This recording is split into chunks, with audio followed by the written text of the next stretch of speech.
You mean you can't hear me now? Can you hear me now? What's happening? Okay, so if you can hear me, let me know in the comments section. Prince Okon, welcome. Welcome. So good evening, everybody. Welcome to the branded or stranded webinar. It's such a very wonderful time, and I'm super, super excited to be with you. I'm so happy that we are having this together, and in a Saturday evening, I'm so happy. This is one of my happiest moments in 2024, right? A moment that we have to stand out. So like I said in the group, that I'm going to address everybody as standout leaders. Please let me know if you are hearing me. Let me know. Can you hear me? Okay. So let me know in the comment section if you're hearing me. We want this energy to be contagious, right? So let me know if you're hearing me. Welcome. Good evening, everyone. Kingsley Decker, welcome. Let me know if you are hearing me, please. Nobody's talking to me. I want to hear feedback. I want to hear people say they are hearing me from that end. I want to be so sure before we move on. So it's a wonderful evening. It's a wonderful evening, and there's a lot of excitement.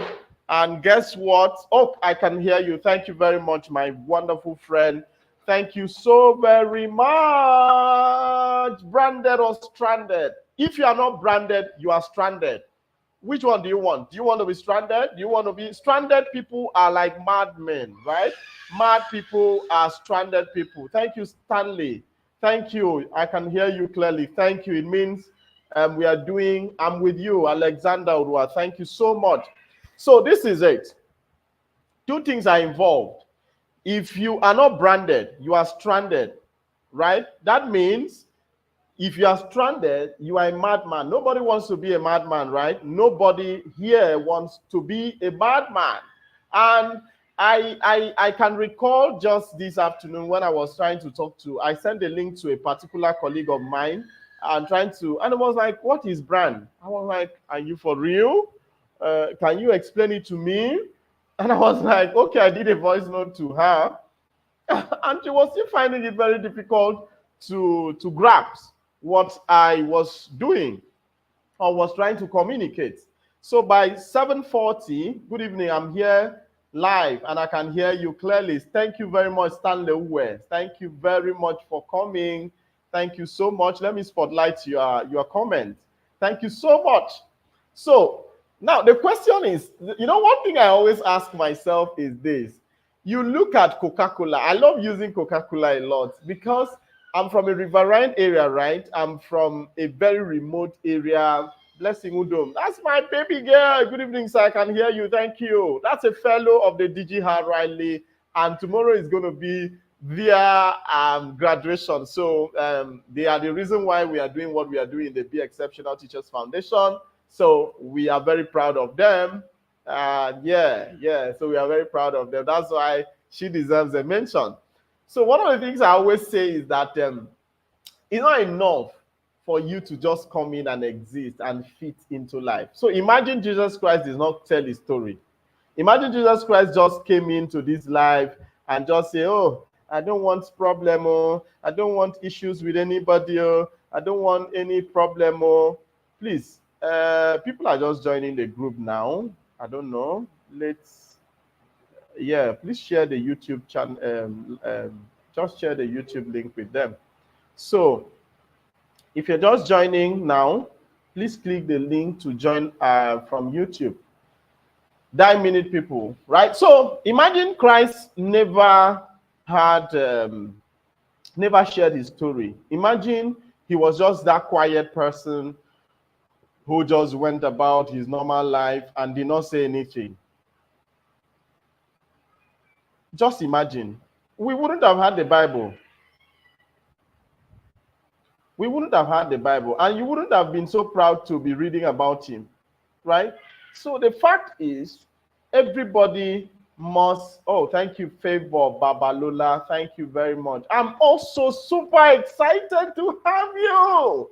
Yeah, I was dancing before the session because I had this feeling of excitement. I had this burning fire in me. And then this is it, right? When we talk about branding, when we talk about branded, how do you brand yourself? How do you carry yourself? It is an all-encompassing topic. It's broad.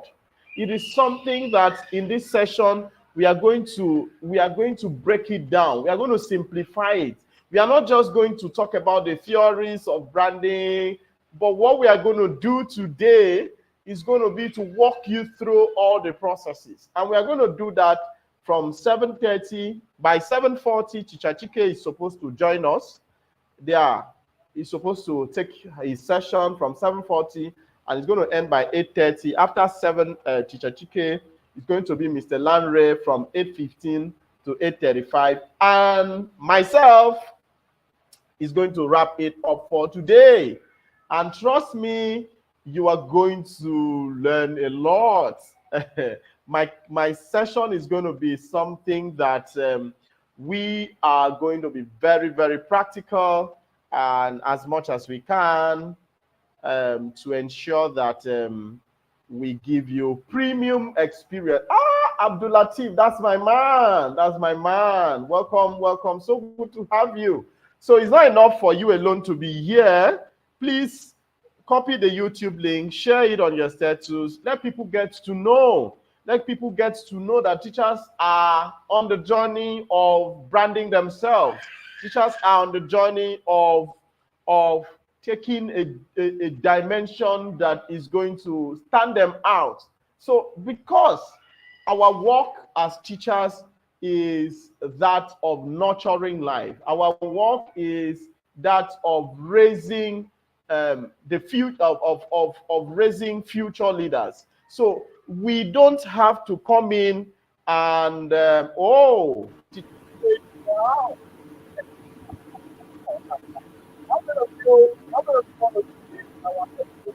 if you want to see our celebrity teacher, TK, yeah, if you want to see our celebrity teacher, please type in the comment section. He is already in the house. He is already in the building. Let us see your comments, please. Let us see you. Let us see the energy. Welcome to Jochike. Welcome. Thank you so much. It's good to have you. It's good to have you. Thank you so much, And, sir. and how do you plan this, sir? You're wearing black t-shirt and I'm wearing black t-shirt. What a coincidence. So this goes on to tell us the power of black. As a person of black, it tells us the uniqueness we carry. It tells us the courage. It tells us what the character that is imbued in us. Yeah, we can see the house is bubbling already. There are a lot of welcome to our celebrity teacher, and it's so good to have you here. So, Teacher Chike, how are you doing today? I'm doing fine, sir. I I'm wish you were having a in Ondo. noise on my own end. I'm trying to see how to. Okay. Can you hear I me very wish well, sir? I think there's some echo there. So if you would want to amplify, it is echoing, not as Okay. loud as it should be. Can you hear me? Yeah, fantastic. It's better now. Yes. Yes. So I was, because I'm connecting with my system, because I would like to present with my system why I do video with this one. Fantastic. So Fantastic. so That's the work we do. That's the work we do as teachers. So our work is to stay on top of the game. So you are not that yeah. teacher that you are afraid of technology, right? And then I had a session a few days ago, and there was a glitch. I was literally laughing. I was laughing the entire session because I know that it is just a glitch. I am on top of the situation. So my influence is not just in the classroom alone. It should exert over artificial intelligence. It should exert over technology. These things are learnable, right? So you don't say because I read social studies. Yes, I specialize in social studies, but that's not to say that I should not be a tech savvy teacher. So because we keep to time and this is 7:43, we are already 3 minutes ahead. So Teacher Chike, you have the floor. Thank you so much for showing up for this wonderful session. We appreciate you and we value your presence. Thank you. Thank you so much, sir. Thank you so much, sir. I'm very grateful. I will try as much. This is the first time I'm streaming with StreamYard, so I will try as much as possible to see how I can be able to navigate it. Let me present. I'm seeing the presentation side. Okay, it says slides or share screen. Let me share my screen. Okay, share your screen. Yeah.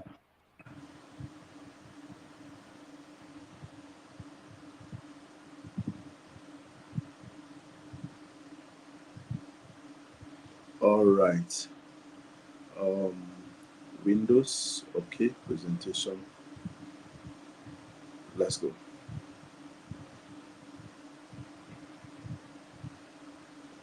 Okay. Awesome. Your screen is on, sir. All right. Thank you so much. Yeah. So I will take the So, backstage and allow you to lead, sir. all right, sir. All right, sir. So first of all, I want to say a very big thank you for this opportunity provided to me by this particular wonderful, exceptional teacher, being exceptional teacher foundation. I want to say a very big thank you, and also for everyone joining today. I trust God that in this short time, I'll try my best because this is a particular teaching that could take almost 2-3 days if you want to be able to go in depth into it. But I'll try my best to see how we can be able to set us on the pedestal so that every one of us can learn the little things that we know that made us who we are today. People did not really teach us, like we had to go and do the learning, but thank God that we have learned. Now we have the opportunity to teach others. So thank you so much, being Exceptional Teacher Foundation, for this opportunity to teach. So I'll be talking on leveraging social media and content creation for personal branding. Leveraging on social media and content creation for personal branding. By way of objective, we have about 4 objectives today. At the end of today, I'm trusting God that every participant here will understand the concept of branding. I'm also trusting God that we'll discover the role of social media in promoting our personal brand. Also, we'll learn how to curate a professional online presence. And also, we'll learn effective strategies of content creation. So we have about 24 slides to run through. I'll try my best to see how I could be able to run through them. Let's be very, very fast. Now, I have a question here. I think those of us that are here, please, I would like you to use the comments box. When you see this particular thing displayed for you, what comes to your mind or who comes to your mind? Please, I need answers as quick as possible so I can flow. When you see these images I just posted to you now, what or who comes to your mind? Who comes to your mind? Who and who comes to your mind? So please, I'm expecting answers. I'm expecting answers, please. I'm expecting answers. Use the comment, the typing, the comment section.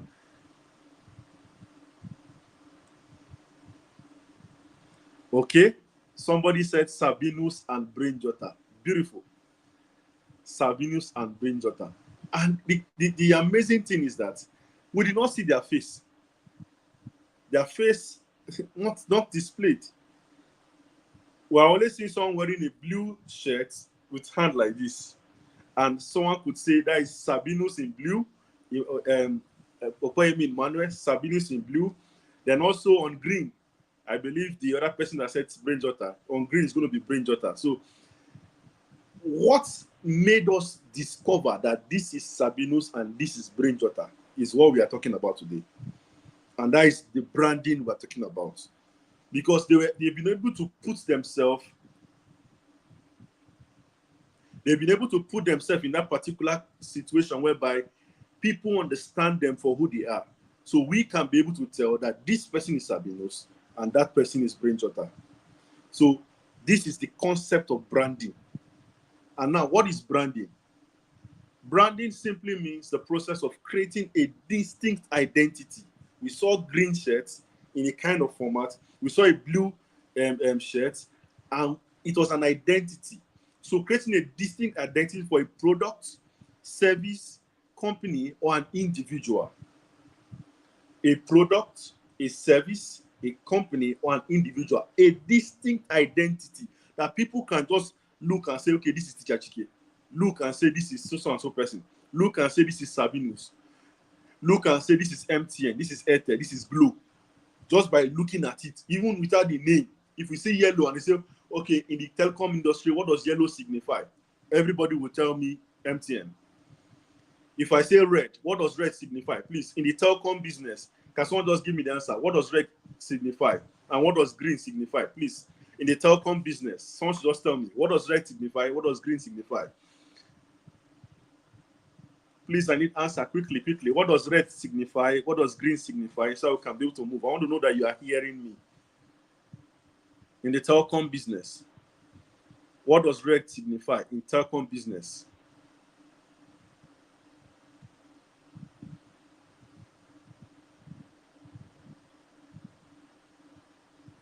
Is anybody there? Okay, someone said red is Airtel, green is Glo. Beautiful. That's beautiful. Red is Airtel, green is Glo.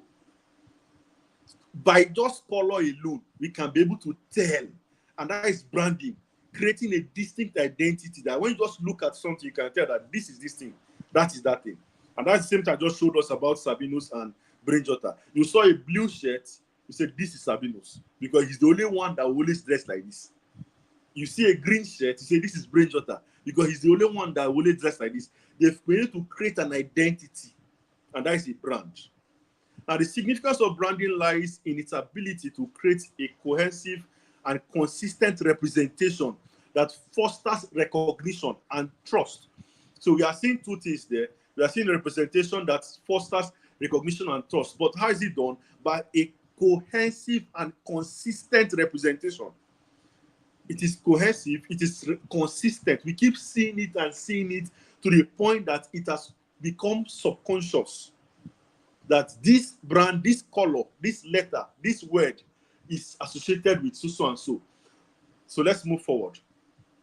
There's no time. Now, the key components of a brand, because I'm not supposed to be talking this, I just want to just bring, I can't be taking you on personal branding without you understanding what branding is. That's why we're coming by way of introduction. Now, what are the key components of a brand? What are the key components of a brand? First of all, we have the visual identity. That means the logo, the typography, the color palette, the imagery, all those ones are visual. Visual identity. Visual identity. What we can see, what people can be able to see with their eyes and relate with their eyes is visual. So we said yellow is MTN, red, Airtel, green, Glo. Visual identity. That is as to telecom business. We saw that other one, visual identity. Also, it has messaging. There's a language, there's a tune, there's a style at which they communicate. Messaging. Now, let's take, for example, when you just say everywhere you go signifies a particular brand. Please, can someone tell us what that brand is? Everywhere you go signifies a brand. What does that brand is? And what's that brand? What's the name of the brand? Also, life is good. Life is good signifies a particular brand. Can someone tell us what the brand is? Please, let's be very fast. That's messaging. Everywhere you go, please, can someone tell us what the brand is? And also, life is good. And that person will tell us what it is. We are waiting no time. I just want to understand that we are following and it is flowing. Beautiful. Someone is saying MTN. MTN is everywhere you go. So whenever you see everywhere you go, or whenever you hear everywhere you go, you know that is MTN. Everywhere you go, MTN. Then LG. Prince Okon said LG. LG is life is good. Life is good. LG. So now you can see the messaging. So whenever you see that message, you understand that this is what these people, this is what this brand is all about. Then from there again, you have every brand is supposed to have a mission and a vision, or a value and a mission. There's something you want to achieve, or a core principle that you want to achieve in that particular brand.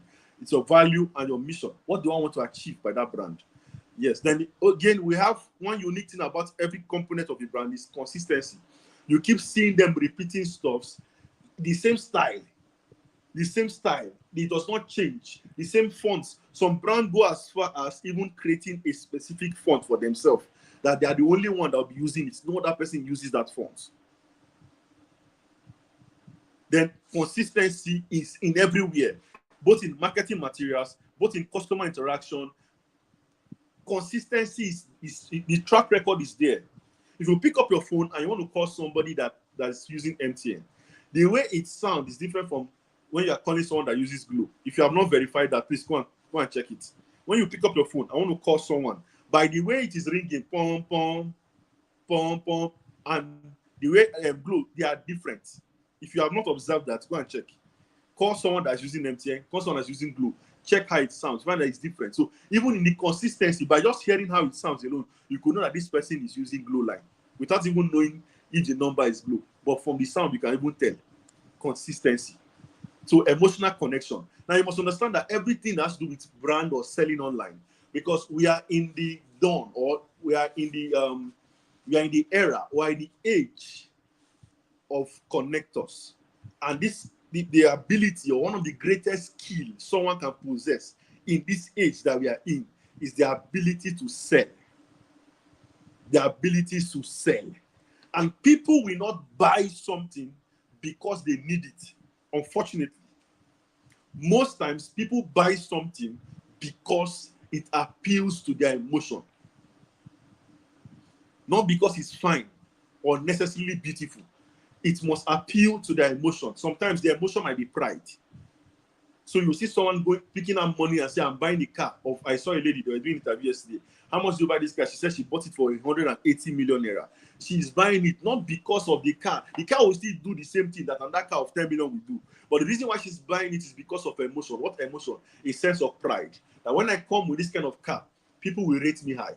That is pride. And that's why some brand of cars, they only produce maybe only 5 or 10 for the whole season. So that the people that own it, they can be able to be proud to say, I'm among the few 5 people that have this particular car in the whole world. Pride. So emotional connection must be there, because that is what we sell. So if you are selling anything online, or whatever you're selling, one thing you must understand is that people will not buy it because it is valuable. People might not buy it because they need it. One major way to get people to buy it is because it appeals to their emotion. So if you can sell to their emotion, you sell anything. Then positioning. Every brand has positioning. A brand has a place in the market, and they have competitors and the rest. So they have proper positioning. So that's that for understanding the components of the brand. Once again, you can see it: visual identity, messaging, values and mission, consistency, emotional connection, and positioning. Now, quickly, we'll move to the next: personal branding. Personal branding. We said branding could include that of company. It could include persons. It could include businesses. It could include products. Now, we as teachers, personal branding. Now, you must understand, first of all, by way of introduction, in terms of personal branding, that as a teacher or as an educator, because I believe I'm dealing with mostly educators here, as an educator, one thing you must know, one thing you must have at the back of your head is that you are the brand first. I know most of us will be sensitive, like, okay, this is Teacher Chike now. He's wearing a shirt, The Adventures of Teacher Chike. So I want to also go and do my own shirt with my name. You must understand first that before Teacher Chike came out with this, he was first the brand. So you must understand that you are the brand first. You are the brand. Then other things will accompany you. So you must sell yourself very well. I'm going through steps of steps. I'll be listing some things so you understand. And so I will not want to overtalk in a particular place, so I don't say what I want to say in another place. You must be able to say you are the brand. You yourself, as a teacher, as an educator, you are the brand yourself. Now, what is personal branding? It's a process of marketing yourself, marketing your career, or your profession as a brand. You are marketing yourself, you are marketing your career, you are marketing your profession, or yes, your persona, your professional persona, your professional identity, your person. You are marketing it as a brand. That is personal branding. You're not dealing with a product. You're not dealing with the business. You are not dealing with a company. All you are dealing with you yourself. You are the brand. You are the brand. That's personal branding, and it involves image, reputation, presence, image, reputation, presence, both online and offline, that reflects value, skills, expertise, and unique qualities. That is personal branding. Now, there are several significance of personal branding. Personal branding, number one, will give you online. Okay.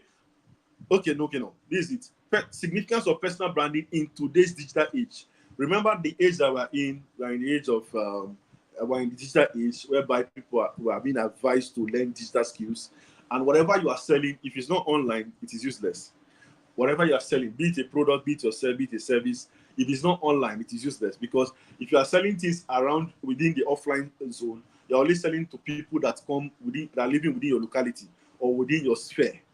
But nowadays, for you to be able to make it large from business, the business must be online. So branding as a personal branding in this economy will help you, or is very, very significant to ensure that you have a good online presence. So if you have branded yourself, you can be rest assured that you have a presence online that people see. I know few persons, many people know Teacher Chike. Why? Because they see what Teacher Chike used to do in a village setting. So they can see what he does in the village. He calls himself village teacher sometimes, and they see how he relates and all those stuff. So many people follow him because of the value he's giving. So there are some people I walk the streets sometimes, and some persons greet me. And I'm like, Tia Chike, how are you? Tia Chike. And I'll be like, well, I will just pretend as if I know. I'll just say, hey, hi. Just because many people know me beyond myself. So even now, I cannot even try to misbehave somehow because somebody might be seeing me that do watch me online. So, and anything I do now becomes a news. Because why? Personal branding gives, in this economy, will give me online presence. People get to see what I do online presence. Again, personal branding affords me the opportunity to network. I meet other people in the industry of education and beyond education, and we're able to collaborate, we're able to network, we're able to see how we could come together to move or champion a particular cause. The same way I'm here. How did I get to meet Mr. Joseph F. Young? I met him through the online. And we are able to network to come out with a particular content like this. Because why? We are given a particular opportunity for networking by branding, by personal branding. So he was able to find out there is somebody like this, and that person is Teacher Chike because of I'm branding myself online. So you have opportunity for networking. Also, career advancement. Career advancement. I'm here today speaking opportunity. I'm speaking to you. By next week, I will be off this town. I'll be in another town. From there, I'll be in that state. Why is that possible? That advancement is possible because of branding.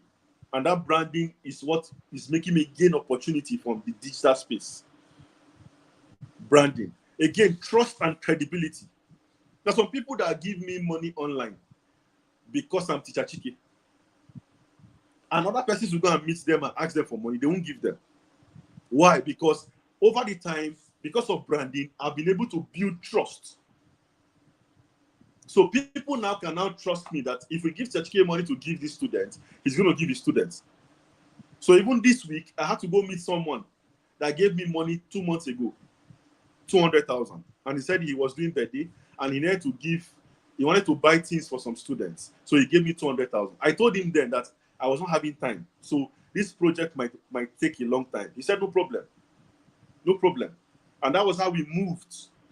So I had to go and meet him this week and say, please, remember, I'm sorry. We are not able to meet up with the plan. I know you gave me this money in February. This is April. We're not able to, but the money is available. So if you tell me, Teacher Chike, give me my money now, I will send your money back to you. So what should we do? Should I return back the money to you, or should we wait for school to resume so I can be able to use the money to do what you want us to do? He said, fine, no problem. That we should do what we want to do. Then no problem. That is going to contribute more. Now that trust is there. That trust is there because why? You know that if I give this person, because of the brand he's already pushing, if I give him 1 naira, that 1 naira will be used for what it's meant for. Trust and credibility. We control the narrative. We allow personal branding allows you to shape and control narrative around you, around your identity, around ensuring that people perceive you as you are to be seen. We control the narrative. As a matter of fact, funny enough, people only know what you show them. Funny enough, people know what you show them. So branding, there was a time people knew I loved fufu so much. But one of the reasons why I loved fufu so much was not because of fufu was my best food, was because at that moment or that phase of my life when I came here, that was the only food I could eat that would hold me for a long time. So I had to start eating fufu. I had to start taking fufu. Because why? That was the only that we. But my best food might not be necessarily fufu. My best food should be rice or maybe yam and oil with onion inside it. But because I started selling the narrative of fufu, most people, if you go online and ask them, what is Teacher Chike's best food? They will tell you Teacher Chike's best food is fufu. You sell the narrative. You control the narrative. Then the next one again is attracting the right opportunities. Attracting the right opportunities. So one of the significance of personal branding in the digital space is that you attract the right opportunities. Opportunities are flying down. There are many people that saw that they're not even in Nigeria today. Why? Because they were able to encounter opportunity from the online, from the digital space. So they were able to move from there. So opportunities in this age where some teachers are complaining that things are hard. I'm sorry that people that are making it large in this age. And why are they having this opportunity? They have this opportunity because of what they do on the social media space. So you are able to access opportunities from the social media space by branding. Then the next one we have competitive edge. It gives us an advantage to compete against other. We are competing with and against other competitors. But me, I don't see it as competition against other people, because most of the times I feel that we all have our own space. The sky is large. So even if on that Teacher Chike, someone rises up and says his name is Teacher Chike, does not concern me. Because why? I feel that I'm unique. And even at some point, I'm not even scared to share some stuffs with some people, because I feel that the sky is large. If you like, steal the idea, go and work with it, no problem. Idea does not finish. We keep moving. We keep moving, we keep learning, we keep doing stuff. So, but it gives us an advantage over our contemporaries. So if you come to the space of teaching and it's okay, name one teacher in Nigeria, at least some persons will say, okay, we know Teacher Chike. Why? Because of branding. We know him. Is it because he's the best teacher? No. Is it because he's the teacher that knows that knows what to do? Like he has the best teaching technique? No. Is it because he's the only teacher in Nigeria? No. But why is it so? Because most people have come to see the brand online. So now to them, they only feel that the only teacher we have in Nigeria could be this person, or the only good teacher we have is this person. Why? Because that's what they are seeing. So the sky is large. Everyone can be able to benefit from it. I pray time is going to help us. I pray time will help us. Yes. Now, social media content creation for personal branding. Social media content creation for personal branding. Now, social media, from what we are seeing on our screen here, social media encompasses the platforms. Why content creation? It's not just the platform alone. I'm sorry, some persons are calling me on the other phone. It's affecting my presentation, but please bear with me. So social media encompasses the platforms. Why content creation is not the platform, it's the content that you put on the platform. Social media is the platform. Content creation is the content you put on the platform. That is content creation. Now, social media has to do with, there are different platforms for social media, different platforms, different. As you can see, I just listed a few. There are plenty. There are plenty of them. Facebook is there, LinkedIn is there, Instagram is there. As a matter of fact, I, as an individual, I utilize about 8 different platforms. So posting alone, if I want to stay to post, if I create a content, posting alone take me close to 1 hour, 30 minutes just to post. Because I'll post on TikTok, from TikTok we move to Facebook. I post on my Facebook profile, then I post on my Facebook page. From there I move to Instagram. From Instagram I go to Thread. From Thread I go to LinkedIn. From LinkedIn I go to Twitter. From Twitter I come down to YouTube. From YouTube I go to WhatsApp. I post on WhatsApp channel. So you see about 9, not even 8, 9 different platforms. So to post sometimes, it takes me 1 hour, 30 minutes to post on all the platforms. So there are different platforms. And these different platforms, I will try my best to explain 5 of them. That is very, very, very basic for we teachers. I'll try to explain 5. Then from there, we can be able to move. Now, content creation is the content. Content creation involves generating content. Generating content that you put on the platform. You have a brand. What people can be able to identify is the content you put out. So that is what tells people about what you do. The content you bring forth is what tells people about what you do. You might be the brand, no problem. But how will people know that you are a brand? People will know that you are a brand from content. And we have several content here on the picture that we have here. Some of them are blog posts. That's do your writing, and there are social media platforms that support writing. I think three of them that support writing: Twitter, LinkedIn, Facebook. These are the 3 major platforms that support writing. So you have blog posts. People write content about things that tell stories about things that happen to them, things that happen to things around them, in order to drive a narrative. Yeah. Then we have videos. So people post videos, video content. Me, I do more video content than write up. So I do more videos.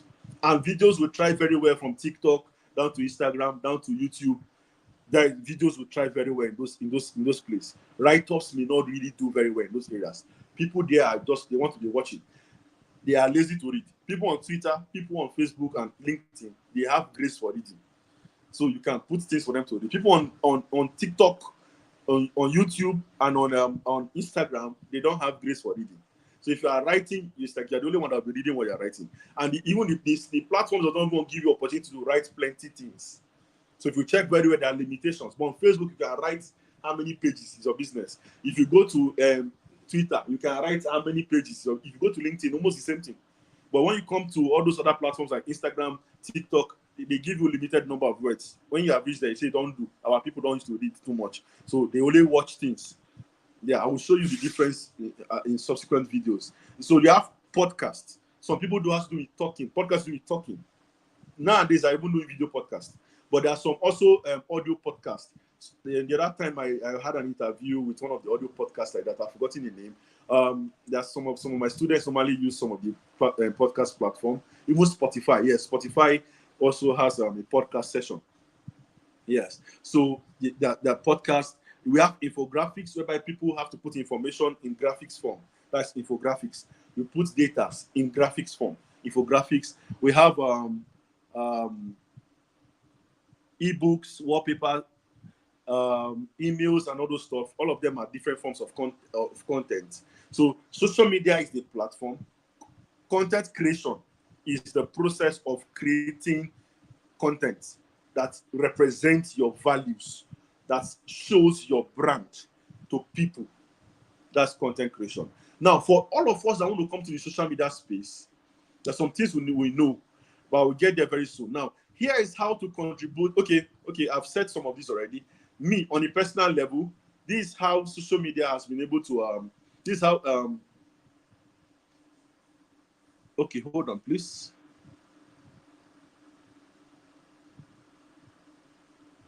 All right.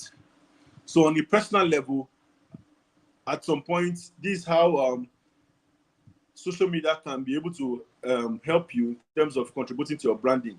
Social media will give you visibility and reach. The social media platforms will give you visibility to give you reach. You can be able to reach a large number of people.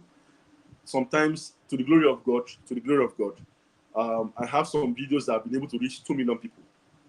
I have people that message me from beyond Nigeria, way beyond Nigeria. Some of them, different countries of the world. I can't even tell the amount of countries. I can't tell. Why have I gotten such reach? Because of social media. And I'm not in the town. I'm not in the town. I'm not in the city. I'm not in Lagos. I'm not in Abuja. Because some people see me, the next question they ask me is, are you in Lagos? I'm not in Lagos. I'm in a corner in Delta State. And from a corner in Delta State, we have been able to reach different corners of the earth. Why? Social media, reach and visibility. People get to see what you are doing. Social media will also help you to establish expertise and authority. So you establish expertise. So what are you showing? Me as a person, there are different kind of teachers. I know what I do online. Minus adding to the morality of the society, which is what I do. I also try to say I can be able to put the teaching brand or the teaching profession in a positive light. Most of the times, what we say about teaching is negative. And that is why you will never find me put something negative about teaching on my platform. Because what I want to do, I want to keep making people see positive reasons why teaching is great. I want to make those young people coming up that want to be teachers or that are aspiring to be teachers look up to say, okay, I've seen someone that is succeeding as a teacher. I want to succeed because this person is succeeding.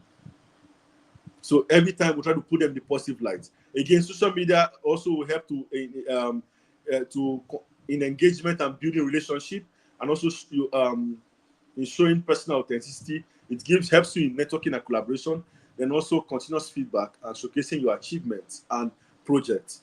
The other day, God helped us. We won first runner-up multinational of the year. We put it out there. We showcased the achievements. Many people congratulated us. Many persons came and met my sister. We never knew an award like this existed.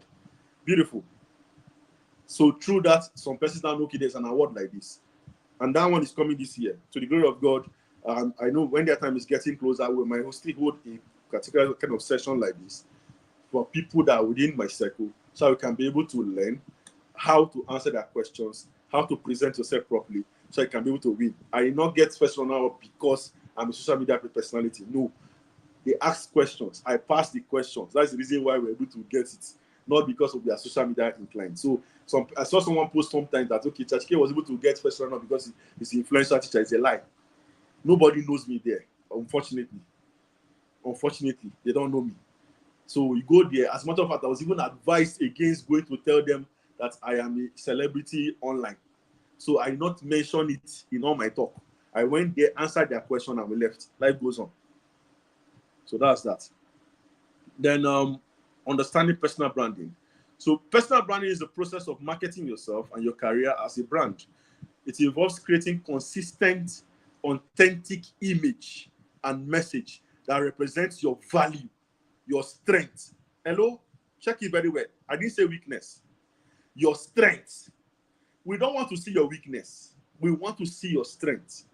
So what you're coming out to do, you're coming to give us your strength, because you only have one chance to impress people.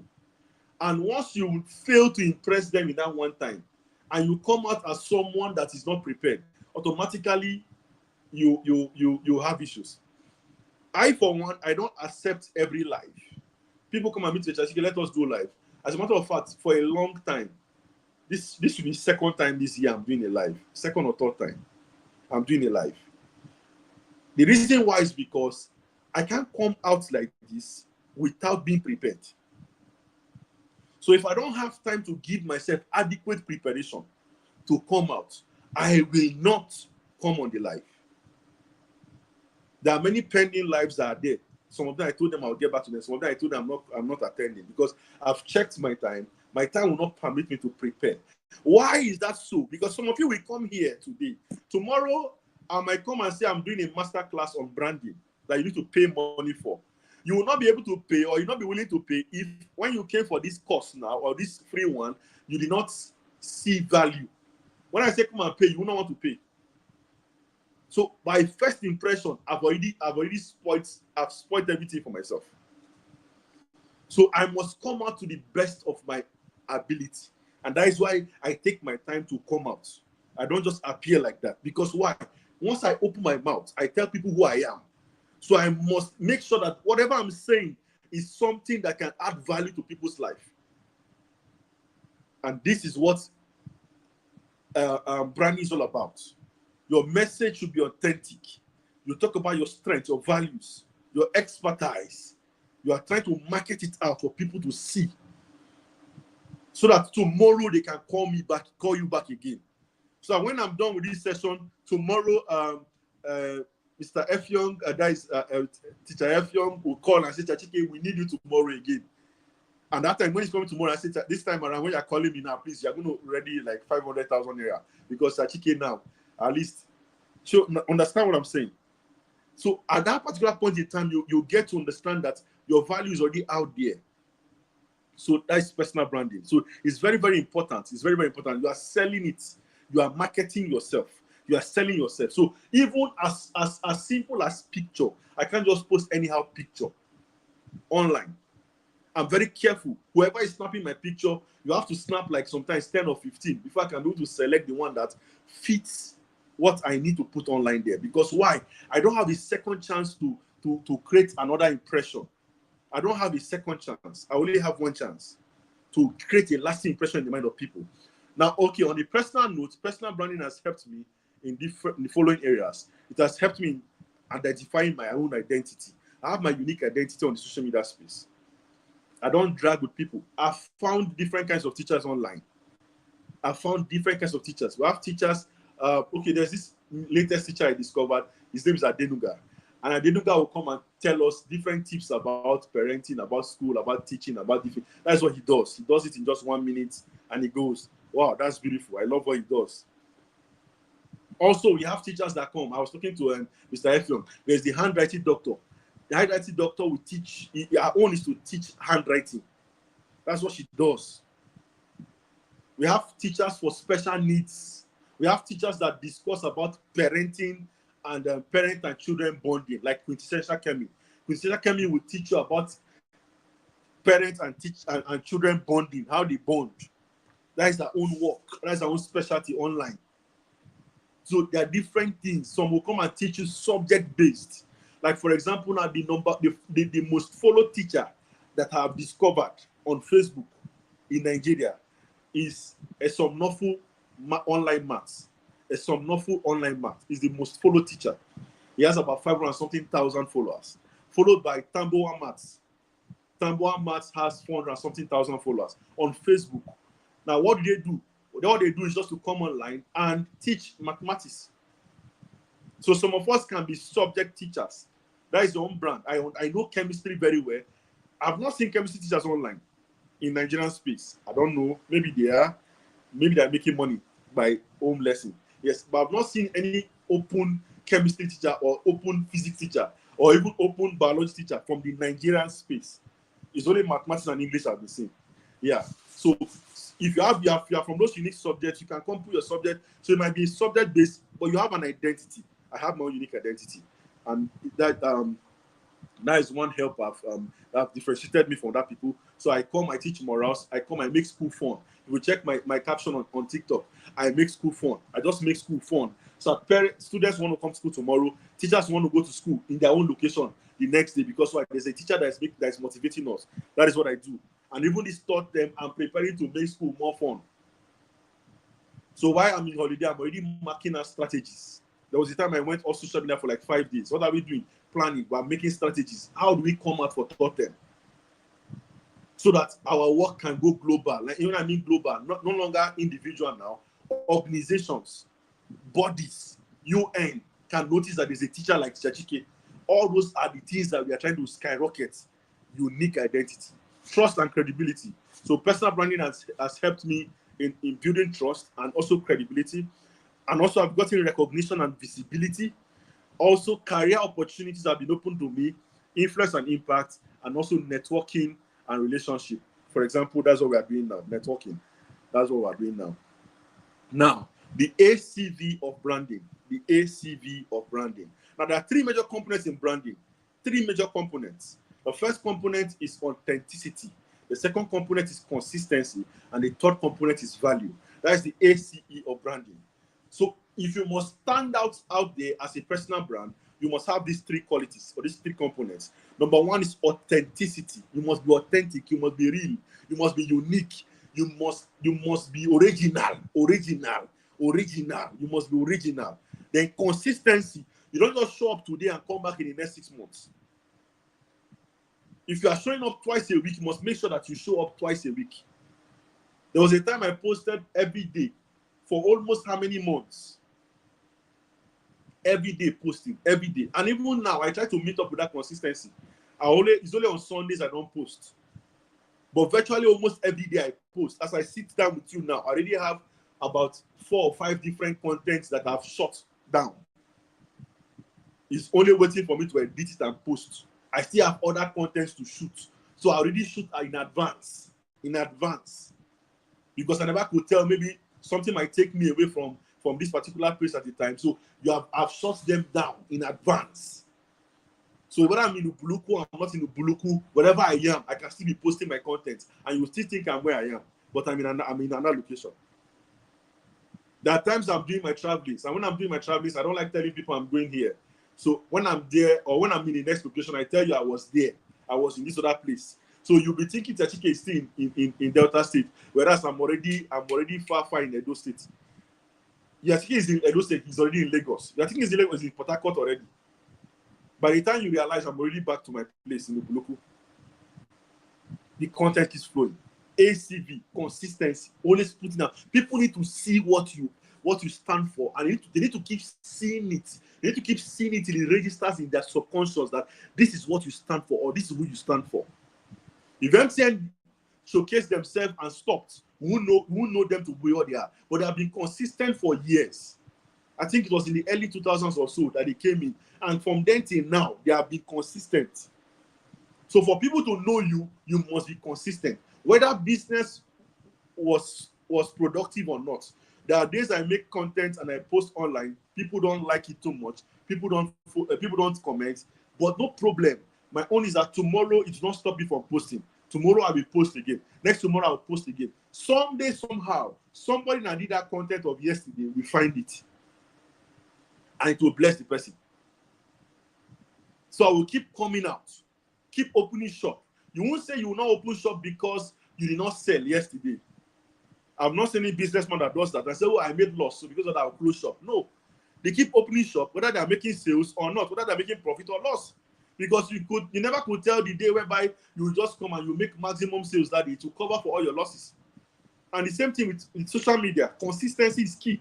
Because in being consistent, one day, one of your content goes viral. That content alone, when it goes viral, it will attract people to your page. And when they come to your page, when they come to your wall, they will now start seeing the content you have already created. Now, one of those content might resonate with them and they will give you a follow. They will give you a follow because that content resonates with them. They give you a follow. So that is what it's all about. Then authenticity, consistency, then value. Whatever you are creating must be valuable. It must be valuable. It must either be solving problem for somebody or trying to remove someone from depression or trying to just give someone an opportunity to do amebo. I put it down there. See, a little bit of amebo is needed. We live in a generation whereby people are not concerned about people that are giving quality content. People are not really concerned about that. People just want their problem to be solved. People just want to be happy. They want to laugh. The economy is already hitting them bass. So they just want to be happy. And some of them, they're just interested in what is happening, what is the latest amebo that is going on. They want just information. So these three things are the three component value that you should be giving. Any of these three. So your plan must give value. It must be solving. You know, sometimes some of us have, okay, I want to go into this because I want to be doing this. Sorry, if you are coming into a particular content space and what you want to be doing is what you'll be giving, since people have don't know you, and you cannot succeed like that. The only way you can be able to succeed is for you to give people what they want to see. I've understood that. What they want to see. So let's take, for example, now, you are into creating content, and the content you create is content that borders on parenting. Let's take, for example, parenting content. So when you are doing your parenting content, you must understand to work with trend. What is trending? So tomorrow there might be an issue whereby a parent flogged the child injured, and that was out somewhere outside Nigeria, and they had to now remove the parents, the custody of the child was taken from the parents. Now you can now go and speak on that. In speaking on that is a trending matter. And that trending matter is amebo. And as you are trying to bring your own point of view in that amebo, people will want to listen because it is trending. That's it. Again, some people have issues. So you can go online sometimes, and even on Google, when you are trying to type something, they try to complete it for you or give a suggestion of what it should be. All those suggestions you are seeing, they are questions people have asked previously. So people are asking questions. And nowadays, there are even some softwares. I didn't take note of them. I will have brought. There's some softwares you just ask, you just type in your particular area, and they will show you questions people are asking in those areas. Even on TikTok, there's what they now even have the creators search insight. Creators search insight on TikTok. So if it's available for you, when you click view, you will see what people are searching for. So when you create a content based on what people are searching for, that means you are solving a problem. And in solving a problem, that is value. And those contents will fly because you are solving a problem. You're not just coming to drop your thoughts. People are not careful about your thoughts because they don't know you. They don't know you. They don't know me. So they're not careful about it. The only reason why they will be careful is when that thing is giving value. When it's solving problem for them. And again, people want to be happy. So as much as possible, whatever brand you are selling, try to make it personal. Connect your personality with it. Connect your personality with it. I'm a teacher. Let's take, for example, as teacher Chike, what were the things that made people follow me? I connected myself, my personality to my content. How? Sometimes I show you my life in the village. I show my life in the village. So I do a vlog of me going to market. I do a vlog of me cleaning the house. And I tell you I'm husband material full option. And I add some humor to the voiceovers. So as people are hearing those humorous stuff, they are happy, they are laughing. And as they are laughing, they will want to come back again for another. Now, they're not following me because I'm teacher Chike. They're not following me because I create contents that are moral. They're following me because I'm making them happy. I'm making them laugh. They are following me because I'm happy being in a village. And they are surprised. How do you do it? When even those of us in the city, we are not happy. You're in the village, you are happy. So some of them they are trying to find out how are you doing it. So they follow you for that. You are making people happy. That is part of value. So sometimes you bring your personality and attach it to your brand because people will connect with you more than the way they connect with your product or with your service. They will connect with you beyond your product and service. So you have to bring yourself out so that they themselves can connect with you as a personality. And there are some people that I've seen online. There's one Inke luxury bead on TikTok. She's also on Instagram. She sells luxury bead, but she's always doing a mimicking of Odumeje, the war, the fight, the whatever. She does it, and people will follow her because of that. Then when they follow her because of that, they will not come and find out that she does bead. And one day, somebody will buy bead from her because they have been following her and they have been laughing for free, and now they have money. They don't know what to use the money for. Let's just buy bead for a friend of mine that is doing birthday, or let me buy a big bag for my girlfriend. But they came first because they were watching her make them laugh. That is personality. So you have to infuse your personality into your branding. You have to connect with people. You have to connect with people. Show us about your life. Show us about the things you do sometimes. Show us how you teach. Show us how you go to school. Show us how you plan your lesson. Show us all those things. We want to see it. That's how we can connect to you. And when we connect to you, we want to follow you. That's that. I believe that's value. Then the next one, social media and branding. I told you social media is a platform, and there are several platforms of social media. Now, one platform is LinkedIn. And LinkedIn is a platform that everybody, I beg you in the name of God, as long as you are here, you are a teacher, please make sure that you're on LinkedIn. LinkedIn is a professional platform for us teachers.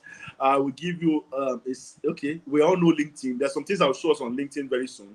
I'll show you later. I'll give us a sample of it. We'll go to LinkedIn to check it. So LinkedIn is a professional platform whereby professionals, it's all about career stuffs. So people on LinkedIn, they are very, very serious. They are very, very serious. If for someone to just come and tell you, I've gotten a certificate, they will start telling you how they had a problem, and the problem led to them going to go and read that thing, and now they now have the certificate. So with that certificate, you can solve the problem. It is plenty serere, plenty formalities. Is a place for that. And there are opportunities on LinkedIn. So people get jobs, people get gigs, people get businesses. As a matter of fact, there's some invitations I've gotten from LinkedIn. And there are still more stuff I know I will still get from being on LinkedIn. One thing you must understand, people are watching you. It does not matter if you are getting only 2 likes or 3 likes or 4 likes. I'm betting you, if you are not surprised. Don't be surprised. People are watching you. If you check, you will see you got 2 likes. But if you go and check the amount of people that have viewed that video, you might see that sometimes your video will get up to 500 views, 1,000 views. 1,000 people saw that video, but only 2 people liked it. And some people have taken note of you. Tomorrow, if they see it, next tomorrow, if they see it, it begins to resonate with them that this is what this person is all about. She's always talking about this particular thing. She talks about this particular area. Okay, she talks about handwriting, the need for handwriting, or she talks about even her own brand is about creativity, classroom creativity. She talks about creativity in the classroom. She's always doing that. Very soon, one day, they will reach out to you. One day, they will reach out to you. You never could tell. You'll be so surprised. There was a time I was doing my small things in Abuja, and one day someone reached out to me. if a classmate of mine, a university mate of mine, a classmate of mine in university, she reached out to me that somebody needed my number. Then I was still in Abuja then. Someone needed my number, and they wanted me to moderate a session that had two teachers. One of the teacher was Quintessential Kemi. That teacher was one of my mommies like that. I've forgotten her name. So the two of them, Mrs. Fauzia, yes, Mrs. Fauzia, but it's a name she called herself online. So Mrs. Fauzia and Quintessential Kemi, the two of them, I was to be the moderator. Beautiful. And that was how I moderated that session. And when I was going, they gave me 30,000 naira for moderating alone. Now, how much more those people that spoke? Yeah. But how did they find me? They were able to find me online. So I was in Abuja. This company is in Lagos. It's the teachers that were present, they were also in Lagos. But me, I was in Abuja. And they found me online. So that's that. So you share relevant industry materials, articles, and everything on LinkedIn. LinkedIn is very, very formal. So you go and share some formal stuff. Though that sometimes I like to be formal there. So I still carry some of my personal stuff because I feel that sometimes we break the status quo. So when I go there, sometimes I break the status quo. I put out my personal stuff that's informal to connect with people there. So when I can be able to connect with them properly, then we can still keep doing stuff. And I became active on LinkedIn in December. And by December, I was having less than 100 followers. But as of now, it's about 3,000 plus. It should be 3,000 plus. That's if I've not gotten to 4,000. I've not checked the latest. It's growth. We keep growing. It's growth. Yes. Instagram is for visual storytelling. People want to see videos and stuff. It's for visual storytelling. I just say writings will not do well here on Instagram. Visual stuff you did there. Now, the platform encourages personal touch, allowing you to showcase your personalities behind the scene. So you show your personality, show your fun stuff. I normally have erroneous impression about teaching in US, whereby you see students with stone teacher. Students will do, I'm like, no, I can't go to US to teach. I say, even if I get the opportunity to go, I won't go because I can't go and face that. Until one particular day, I now saw a teacher in US, and the guy even does more teaching. He makes teaching more fun than the way I do it in Nigeria. And his students are on camera and all those stuff. And they said they don't used to show students on camera, but over there in his class, I don't know how he was able to do it. But students on camera, they always create content together, and it was fun. I'm like, wow. And the guy has over 400 something thousand followers on Instagram. He shows us his personality in the classroom, and that's what he does. Shows us fun in the classroom.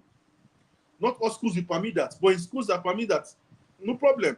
But if you don't permit it, you don't need to show the student. You can show us yourself.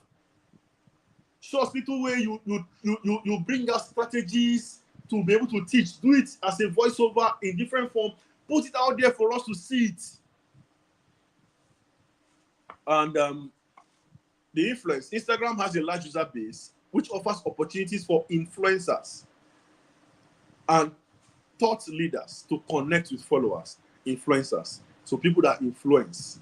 They might say Church is an influencer, but yeah, maybe. Yes. To the glory of God, we have over 100,000 followers there. So to the glory of God. Then Twitter is also there, but Twitter is for more of blog posts.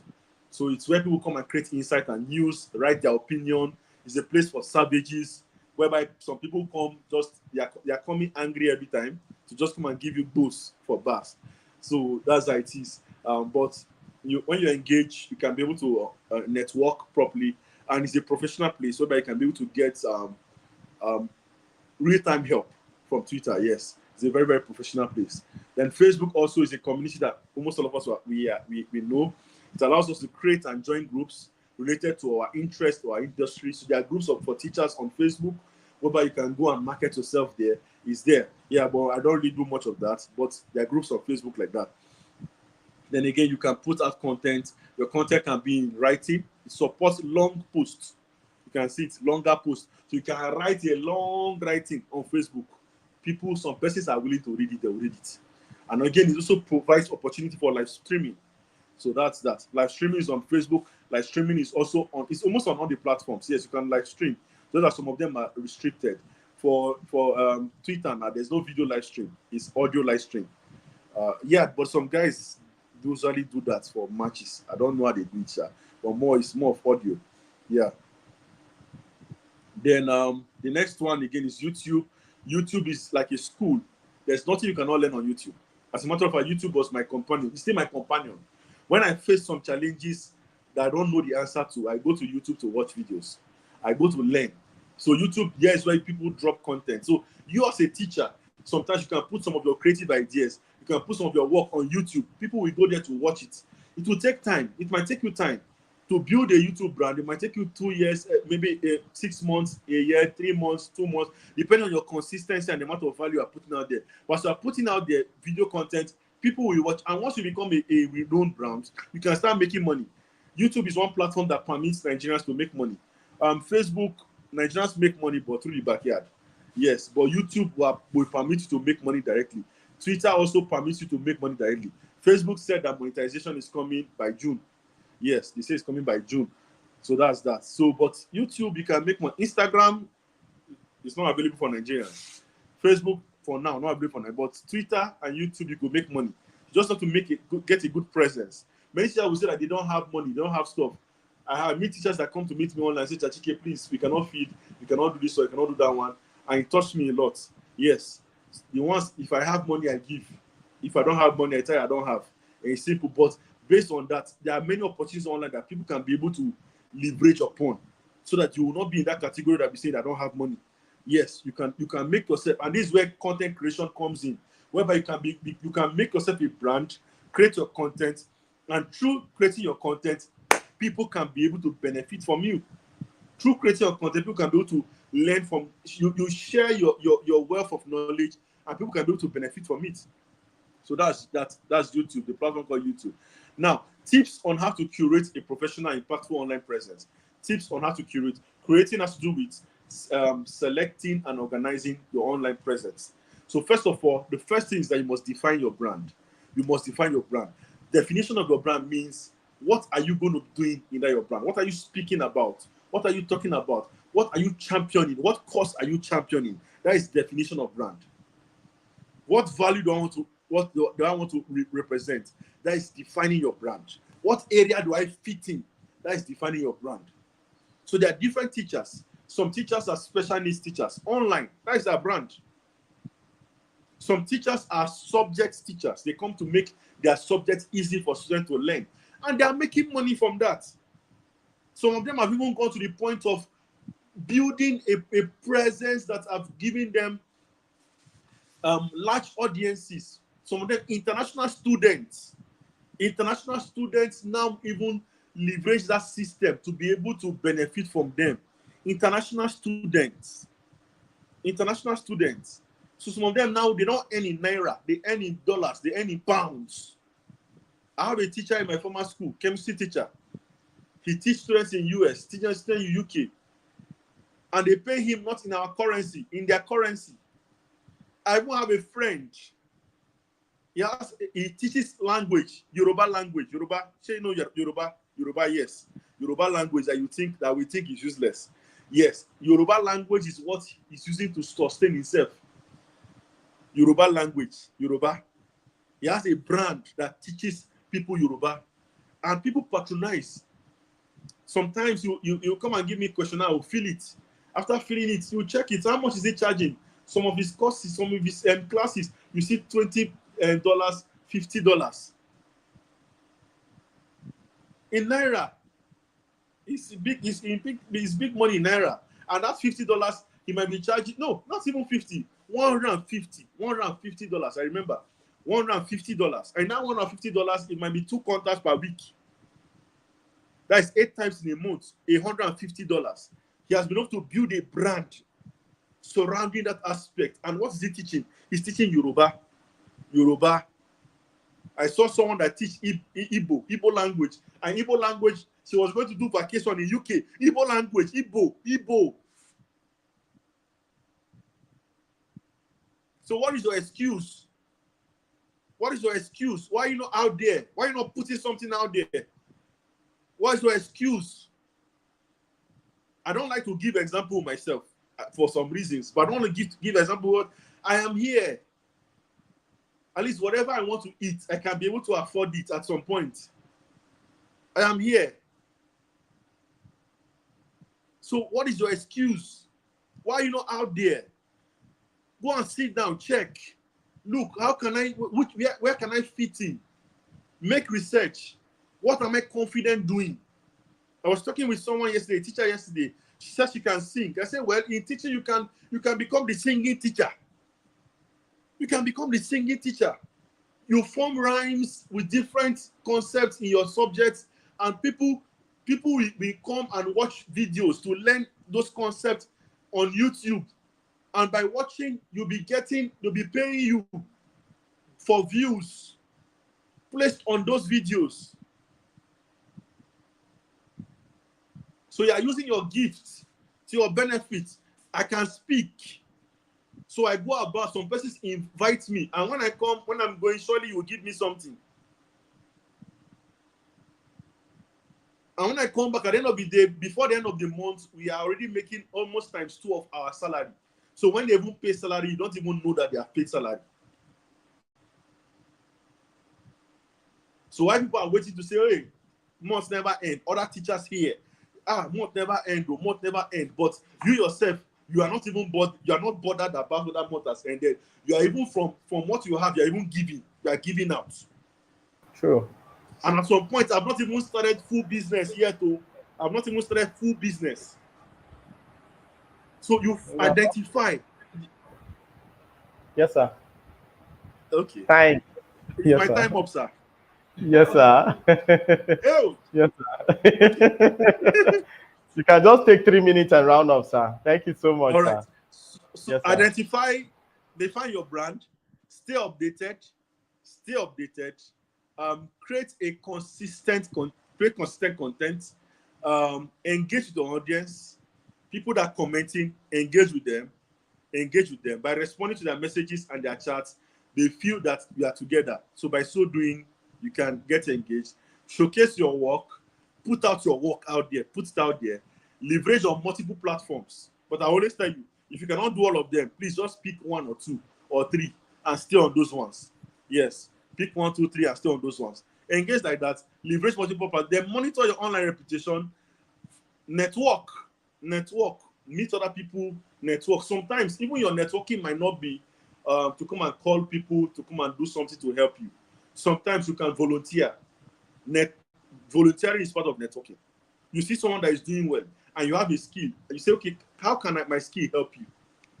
Volunteering is part of networking. And by trying to help that person, you are getting closer. And by getting closer, tomorrow, I went online for the first time this year, last week, and it was because of a lady. And why did I go online? Because of her. She has been volunteering for me from last year. I think last year, November. Coming to now. Then she said, Chachiki, I want to launch a book. And I want to, first of all, do a session before the launching of the book. Can you come online? I told her I don't go online. I don't do live. But I told her because you have already been volunteering, I've been seeing your work in whatever we have been doing as a foundation. I will come for your sake. So she was the first person I came online with. Then when Mr. Uncle Effiong met me and said, Chachiki, I said, okay, well, it's teachers. Let us see how we can still bless teachers. Let us still come online. So that is that.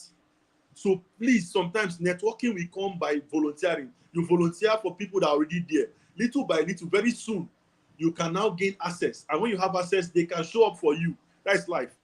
Sometimes you might not even repeat after 1 year. You might not repeat after 2 years. Sometimes, but I meet people, most of you I meet online, they want to just repeat now. Sometimes I might not repeat after 1, I might not repeat after 2 years. But it will come. It will definitely come. Measure your performance. Optimize your profile. Now, how do you optimize your profile? There are 3 ways of optimizing your profile. You use professional and high quality photos. You write a clear, concise bio and include links to your website or portfolio there. Now, I'm going to show you something on LinkedIn so you can be able to see properly. I'll just use this one to end.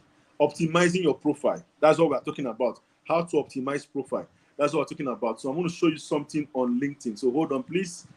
I'll be showing you something on LinkedIn now.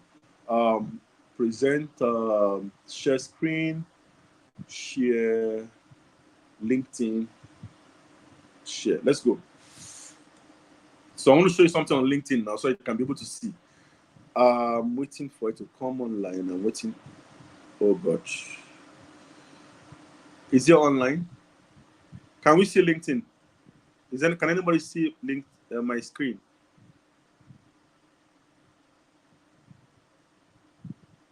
All right, we are there. Now, so there was something I said. In optimizing your profile, you must have a good profile picture. You can see Chachike.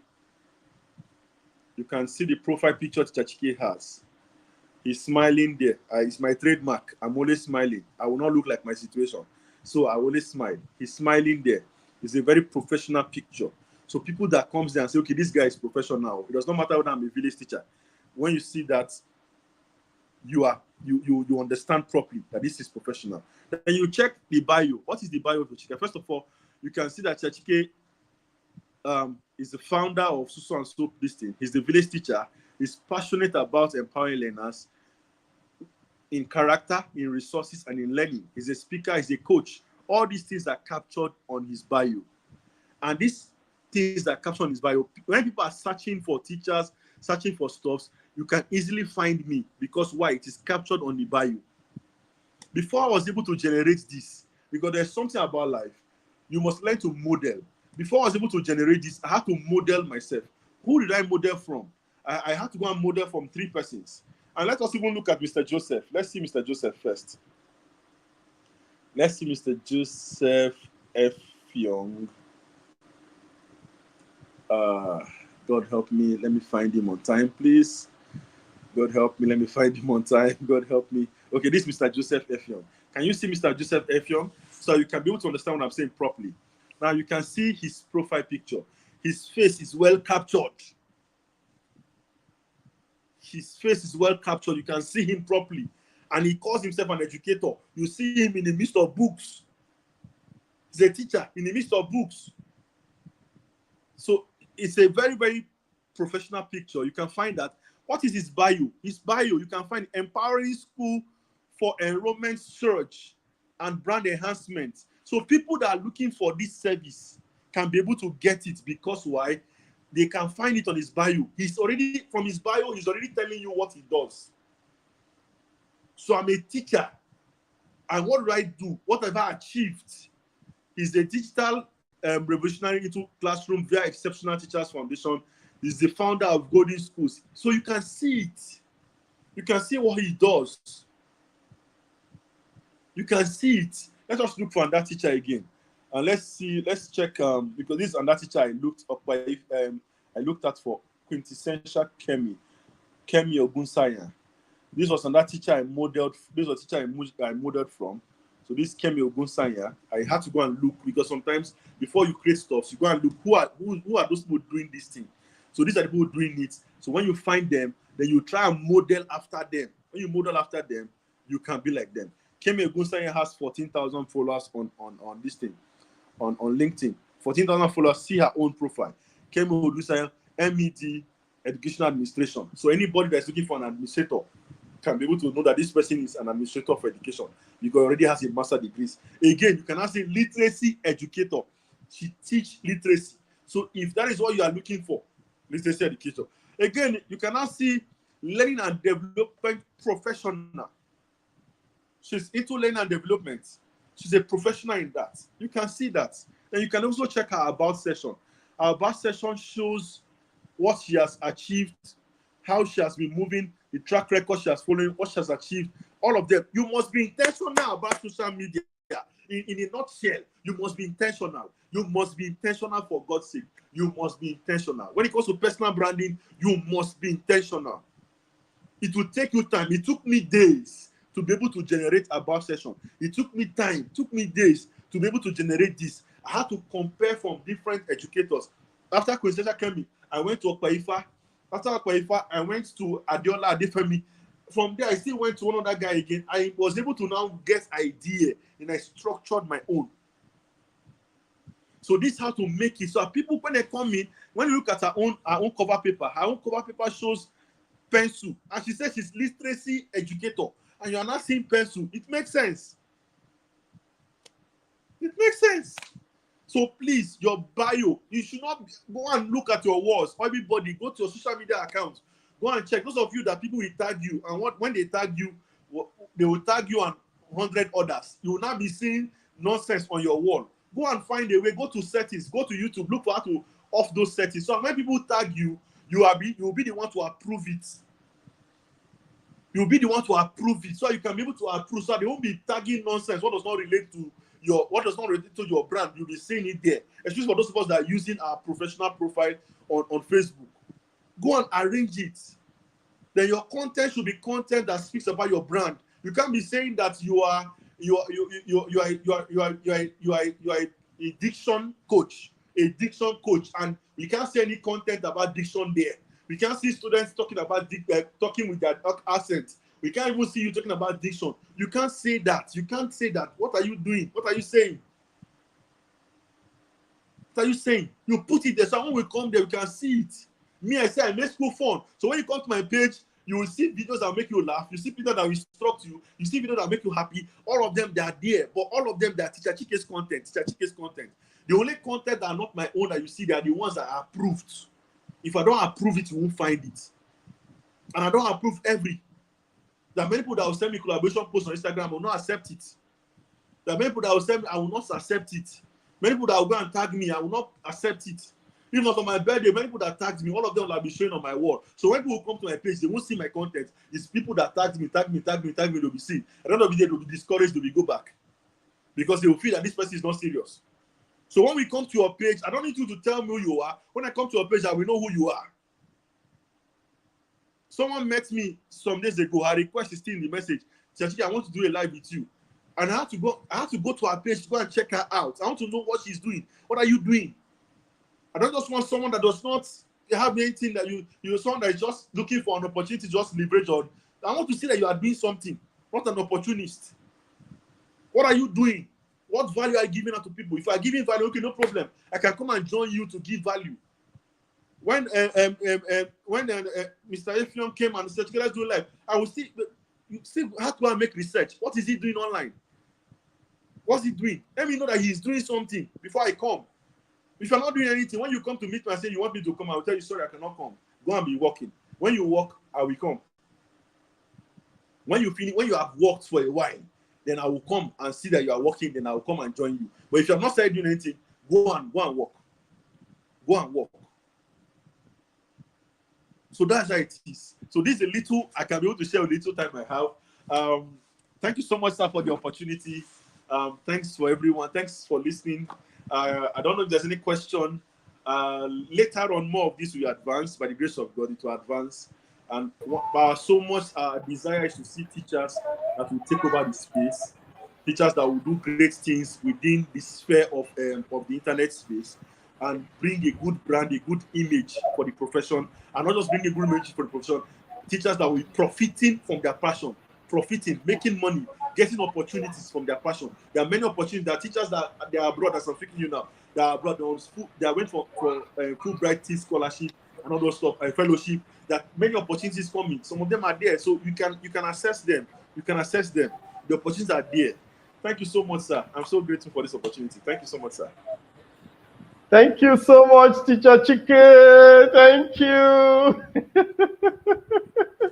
It's such a very wonderful session, and if I allow you, this can take even 3 days to finish, right? And I am. Remember, I told you, I said it's going to be like 3 days. Yeah. This teaching alone, it's a 3 days workshop for practical. Because each of these sessions, those who have practicals. Yeah. Those who have practicals. Yes. Yeah. I can feel it. You see, this is what happens when what you have done over time becomes part of you. You don't lack what to say. You don't. I know the slide is just to keep you, but this comes naturally because this is in the area of your strength. So thank you so much, Teacher Chike. Please let's show Teacher Chike some love in the comment section. This man is our celebrity. Let's celebrate him. If you go to politics, you see the way they are celebrating their people. You go to music, you see the way they are celebrating their own. Please, this is our own celebrating. let's show him some Thank you so love. much. Let's show him some love. So thank you so very much, Thank you so Teacher much. Chike. Let me Thank you so just much. say one or two things before we let you go. So before we had this session, we had over 32 minutes call with Teacher Chike, and one thing I know is that teachers who are purpose driven would always align. So I Mm, understand that purpose brings alignment. So now Teacher Chike is doing something in Delta State and calls himself the village teacher. And Joseph Effiong is doing something in Akwa Ibom State and calls himself the village teacher. And then Teacher Chike revealed, was even sharing something. He took over 5 minutes to talk about it. And then when I responded, I told him, Teacher Chike, we even had a date on the 26th of April that we are going into University of Uyo to catch mm, these teachers that are in the faculty of education. We want to catch them young. We want to mm, give them this compass so that by the time they get into by the time before they leave university, they must have developed this capacity. They must have begin to learn these mm. skills. They must have been able to develop this passion and build the skill set, because this is the reality. Teachers that are poor are unskilled teachers. Please, if you are not Sure. taking any, it is only unskilled teachers that are poor. You lack the skills and you just limit all you do into the classroom. That is when you are only limited to your salary. So, Teacher Chike, you've said a whole lot. Mr. Lanre is already in the building. Let us allow Mr. Lanre, who incidentally happens to be my mentor, happens to be my father, happens to be somebody I respect so much in this profession. This man has showed me a lot of love. This man has shown me a whole lot of love. So thank you, Mr. Chike. Thank you so much, sir. I will let me also introduce you to Mr. Lanre. Let me use this Please forum. do, please do, sir. Yeah, Mr. Lanre is one person. Good He calls afternoon, sir. himself I mean, good evening, Catalyst. sir. Yeah, Good the afternoon. Catalyst. Wow. Good to Good meet you, evening, sir. Teacher Tishe. Yeah. Good to Get meet you, up for Yeah, all sir. the wonderful work. yeah. So, Thank you and so he much, has sir. I'm been grateful, here sir. patiently waiting in the studio, listening to all of. I even saw him took notes. He's somebody that is down to earth, humble, and always give me the shoulder to climb on. Always give me the shoulder to climb on. My big brother, my father, my mentor. I took a course with him. I learned so much. He has always been supporting everything we do.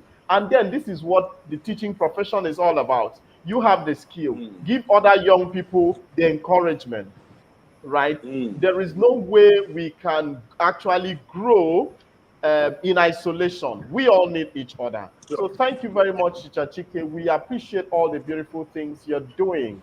Thank you so much. Thank you so And much. let us allow Thank you, time sir. for Mr. Lanre Oguntoye, my own very boss, to walk us through his session. Thank you. Thank you, sir. Thank you, sir. Yeah. Okay, I want to bring up my slide.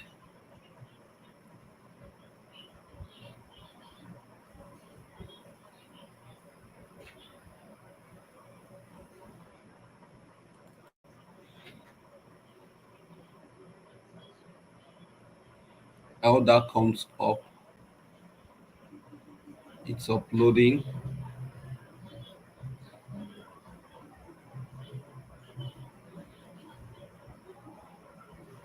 Just let me know the moment you see the slide.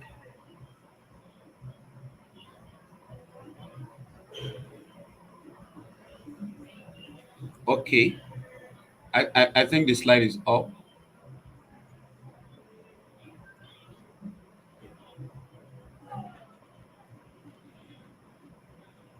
Yes, Mr. Joseph, let me know you can hear me. I can hear you loud and clear. Everything is superb from my end, and I'm sure it's Okay. same from every Okay. other part. Okay. Thank you so much for this opportunity to come up now. And I want to appreciate everyone on this call who have stayed this long. It usually gives me joy when I see teacher hungry for knowledge, hungry for advancement, wanting to become more, and more. And I also want to appreciate teacher Chiki for the wonderful awesome, and wonderful session that he had, given to us. So my job has been made easier from the presentation that Mr. Chike, gave. So I'm just going to conceptualize most of the things that he has said and focus on, LinkedIn. He's touched a bit about LinkedIn. I'll just focus on LinkedIn and try to bring in a way to summarize and bring it in a concrete form onto our LinkedIn platform. So I'm just going to be speaking about leveraging on LinkedIn for a profitable personal brand and global, relevance. That's what I'm going to be speaking about. So, talking about LinkedIn, I mean, in today's connected world, LinkedIn has emerged as a powerful platform for professionals to build their personal brand, expand their network, and create global impact. You can go as far as your mind can capture. I mean, LinkedIn now has over 1 billion members in more than 200 countries and territories, with over 67 million registered companies on LinkedIn. That's a gold mine if you care to see it that way. It's a huge gold mine. And of course, worldwide, LinkedIn offers unparalleled opportunities for career growth. It offers unparalleled opportunity for business development, and of course for people to become thought leaders, and it gives platform for every professional to exhibit him or herself as a thought leader. I mean, I'm not sure there is any other platform in this world that is meant for professional, for them to exercise in a professional space their thought leadership. So basically in this session, I'm just going to be exploring with us practical strategies to leverage LinkedIn for personal branding, and of course for profitable global relevance. Now, I would like to just use this, as an opportunity for us to describe the value of coming online, the value of putting oneself, across to the world, not just to a village, not just to a state, not just to a country, but to the world at large. Now, I want to capture this as your value versus your perceived value. The truth is, people do not pay you for your value. People pay you for your perceived value. No matter how valuable you are, there is a price tag that you place upon yourself. But people are not just going to pay you because of the price tag you place upon yourself, because of how valuable you think you are. They are going to pay you for the value you have been able to register in their mind. And that is very key. Now, there is this story, a true life story of Joshua Bell. Is the world's most famous violinist, if not one of the best, the world most famous. Now, something happened in 2007, January 2007. You know what this man did? He organized an orchestra and sold out the Boston Orchestra, and each of the seats is over $300-$500 for each seat. Sold out like someone selling out the whole stadium just because of playing, the violin. But 2 days later, this same man that people gathered to watch selling out the whole orchestra went out to a subway, like a train station, and he just went there, sat down, wore a cap, covered his face, and he was playing there. Only few people came, gathered around him. Only few people dropped a few dollars into the bowl he placed in front of himself. Now, this tells us something. Is the same man in two different locations, the same man in two different places, the same man perceived as differently. Now, he was playing the violin with the same skill, and that is an opportunity for me to underscore some of the things that Mr. Joseph said earlier, about teacher being skillful, about poor teacher. But I also want to add, right? You could be skillful and end up being a poor teacher if you don't put your value out there. It's very important to underscore that. You could be extremely skillful, but if you don't put your value out there, you will remain poor because people pay you not for your value, but for the perceived value. So this underscores the need for every one of us to ensure that what we put ourselves, out there. I said, no matter who you are, if you stay in an environment that doesn't appreciate you, you are most likely going to be undervalued and what? And overlooked. So, where do we stay? If I want to conceptualize this to educators, most of us are staying in an environment of obscurity. And this has nothing to do with your geographical location. I mean, I was on Teacher TK's page sometime, and somebody was talking about it going global, and the person was referring to him being in a village, and I think I made a comment on it that your location basically it is not geographical. So we are living in a digital era.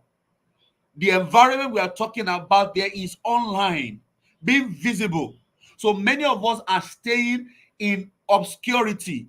And when you stay in obscurity, no matter how skillful you are going to be overlooked and you're going to be undervalued. It's very important to underscore that. Okay, so let me just move on and say something quickly, about LinkedIn as a platform. I think this platform kind of obstructed my slide in a way. Okay, but I'll move on. Right. So we have over 58 million companies that are listed on LinkedIn. We have about 15.7 million job openings that are posted on LinkedIn. That is huge. And we can't afford to miss out on that. We have about research shows that 87% of recruiters regularly use LinkedIn to find candidates, just to search for candidates. 87% of recruiters that were researched use LinkedIn to what? To find their candidate. And of course, presently we have 122 million people that have landed interview using LinkedIn.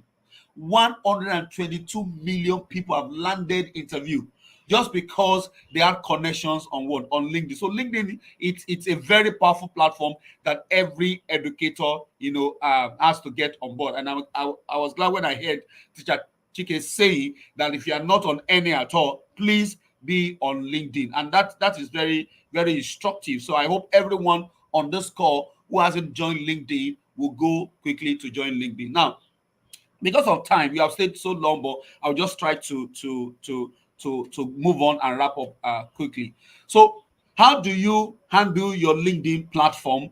Very important. Number one, you need to create a compelling LinkedIn profile. Very key. You need to create a compelling what? LinkedIn profile. That is very, very critical. And when you talk about your LinkedIn profile, there are certain features of your LinkedIn that constitute or accumulate into your LinkedIn profile. And some of these features might seem ordinary, but they are the key things. And the first one is your profile photo.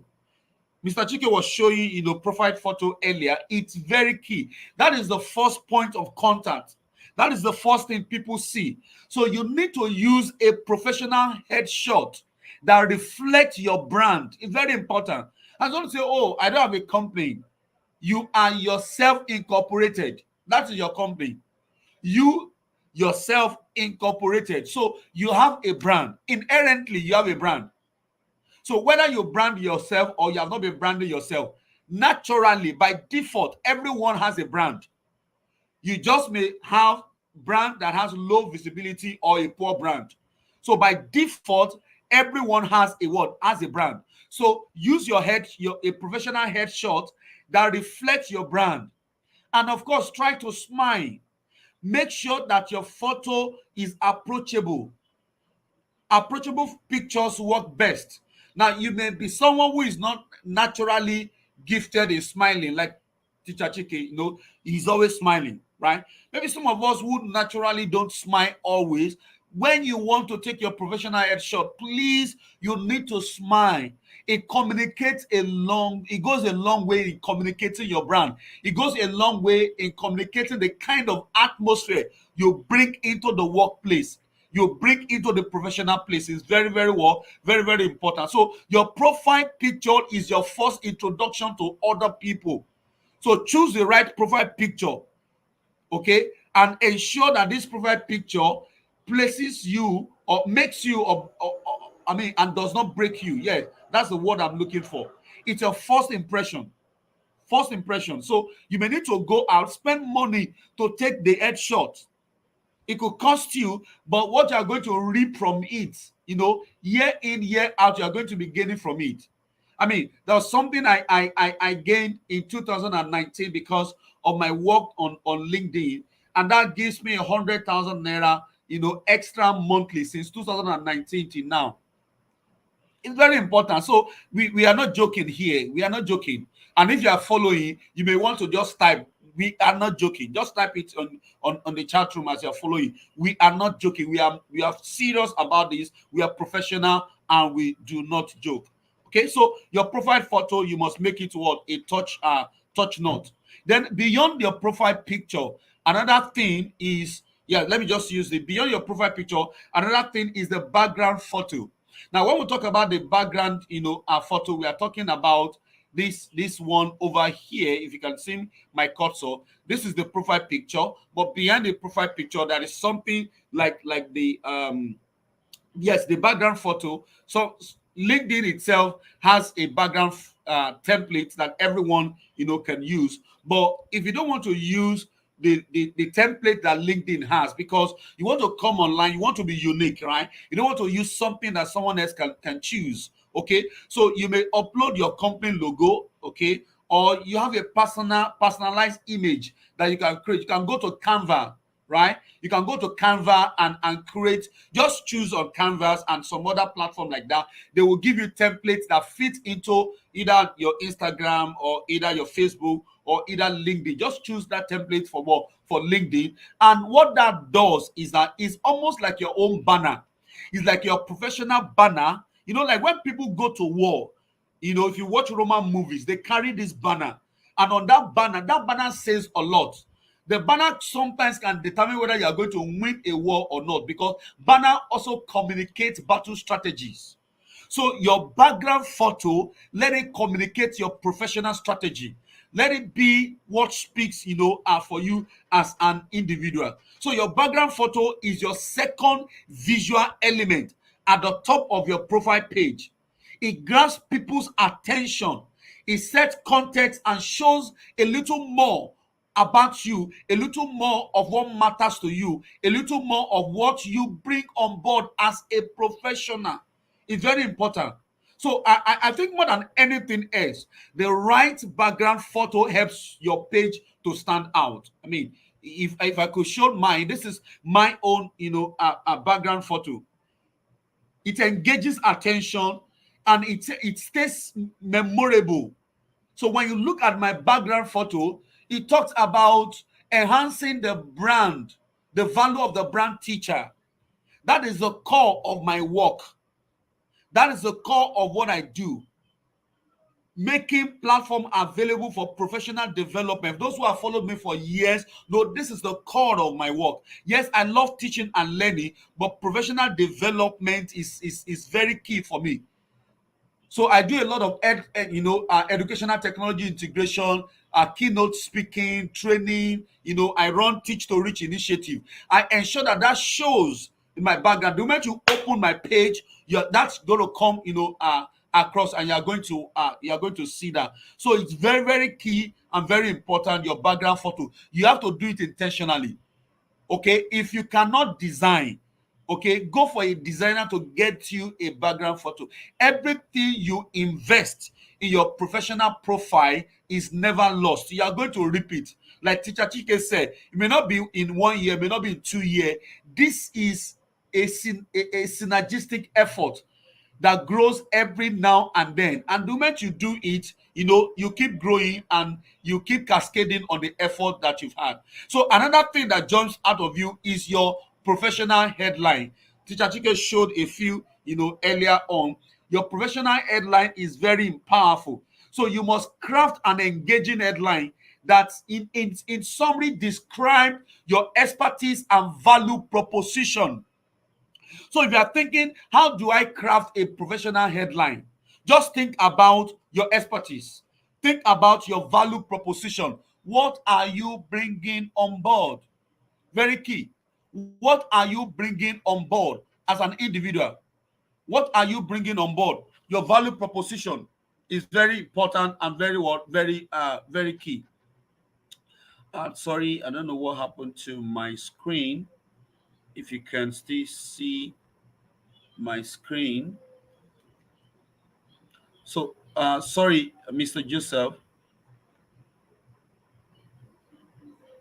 you may want to speak. Yes, I can see your screen, sir. Is there anything I can do to help?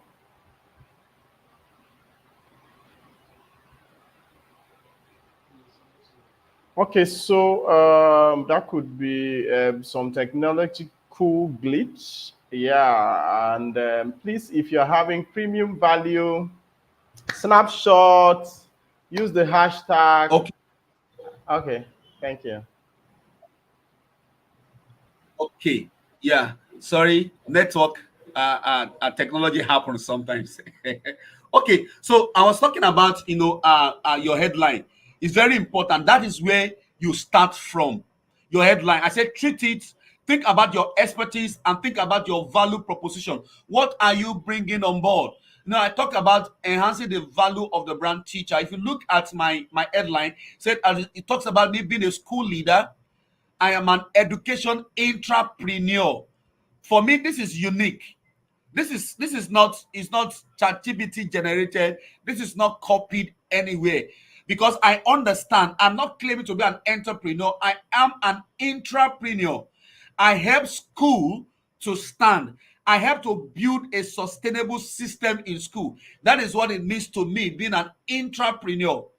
I am a learning innovation and digitization trainer. I'm a director at Teachori, and it goes on. When you look at this, you see what I bring on board. You see what I stand for. You can see at a glance my expertise and value proposition is very key. And of course, if you look at this, Damilola Felicia Badmos, she has over 230,000 followers, on LinkedIn. Look at how carefully crafted the headline is. Very important. Okay. So treat your headline as a word value proposition, not just, a statement of your occupation, not just a classroom teacher. Not, I mean, say something unique. There is a way you craft it that comes across, at people. And when you talk about value proposition, what does it mean? Value proposition simply describe the interconnectedness or the intersection between your skills, your education, your experiences, and your achievements. Let me just describe it that way. Your value proposition reflects the intersection between your skills, your education, your experience, and the achievement that you have had so far. So you may want to ask yourself, so how much value can you add to the education community? How much value do you want to add to a company? How much value do you bring on board? So it's very important that you carefully craft your headline. These are just very, the first thing that people see on your LinkedIn. Very important. When recruiter comes to your page, that is what they want to look at. They go straight to your headline. Then from your headline, of course, they go to your background, photo. Okay, and they will be able to establish a future connection with you because they have been able to see you as a valuable asset, and they can say critically at a glance what you are bringing, on board. Very important. Okay, so think about your expertise, think about your experience, think about your achievement, and sometimes you can also reflect your work, your interest in your on your headline. Very important. So, but generally, there is no rule that says that the description at the top of your profile page has to be a job title. No, there is no rule about that. So just use your, headline, as a feed to say a bit more about how you see your role. Let it say something about why you do what you do as an individual. Let it say something about what makes you tick. Yes, I think I'm getting the right word now. What makes you tick as a professional? Okay, so if you God says, someone that helps you to do branding, if you can't do branding, on your own, these are the things that you may want to chip in, because at the end of the day, it's about you. It's not about your brand communicator. It's about you, as an individual. Okay. Then another thing that I think is very important. Okay, so let me say something through this. Okay, true. So apart from those three things that you can see at a glance, talking about your creating your professional profile, you need to also go to the section where we have professional experience. This is very important. Your professional experience. And again, permit me to say, if you have not been keeping your professional portfolio as a teacher or as a professional, please begin from today. Begin to keep your professional portfolio. Many of us do so much, but we have so thin portfolio because you don't record the things that you do. Every opportunity you got in the place of your work to do one thing or the other, you are gaining experience. You are putting experience together. These are the things that you reflect on your profile. So your LinkedIn profile is an opportunity is a platform for you to express your digital portfolio. Teacher Tike mentioned something about volunteering. You may want to include the works that you have done, the volunteering work that you have done. Or of course, you won't forget your education. Also important, you need to showcase your honor. Have you gotten any award? Is there any publication that you have? Are there licenses that you have? Are there courses that you have attended, like the one you are going through now? Note the names of the presenter. Note their portfolio. When you are writing the courses that you have attended, the name of the course, the dates, the presenter, the company courtesy of which you had that course. This is what add weights to your professional development as an individual. You need to learn to highlight your relevant skills. These are things that you have opportunity to showcase on your LinkedIn profile. So LinkedIn profile goes far beyond just the first page. Okay, so there are sections, and all of these things are given to you as opportunity, as sections where you can keep building on and adding to your profile. Okay, so when you have a profile built up, right, what else do you need to do? Because of time, you need to be active and engaging. Don't be a docile professional, right? Don't be a docile professional. Be active and be engaging. How do you stay active? You need to share content regularly. You've heard a lot about content creation, content sharing from Teacher Chike. Share your content regularly.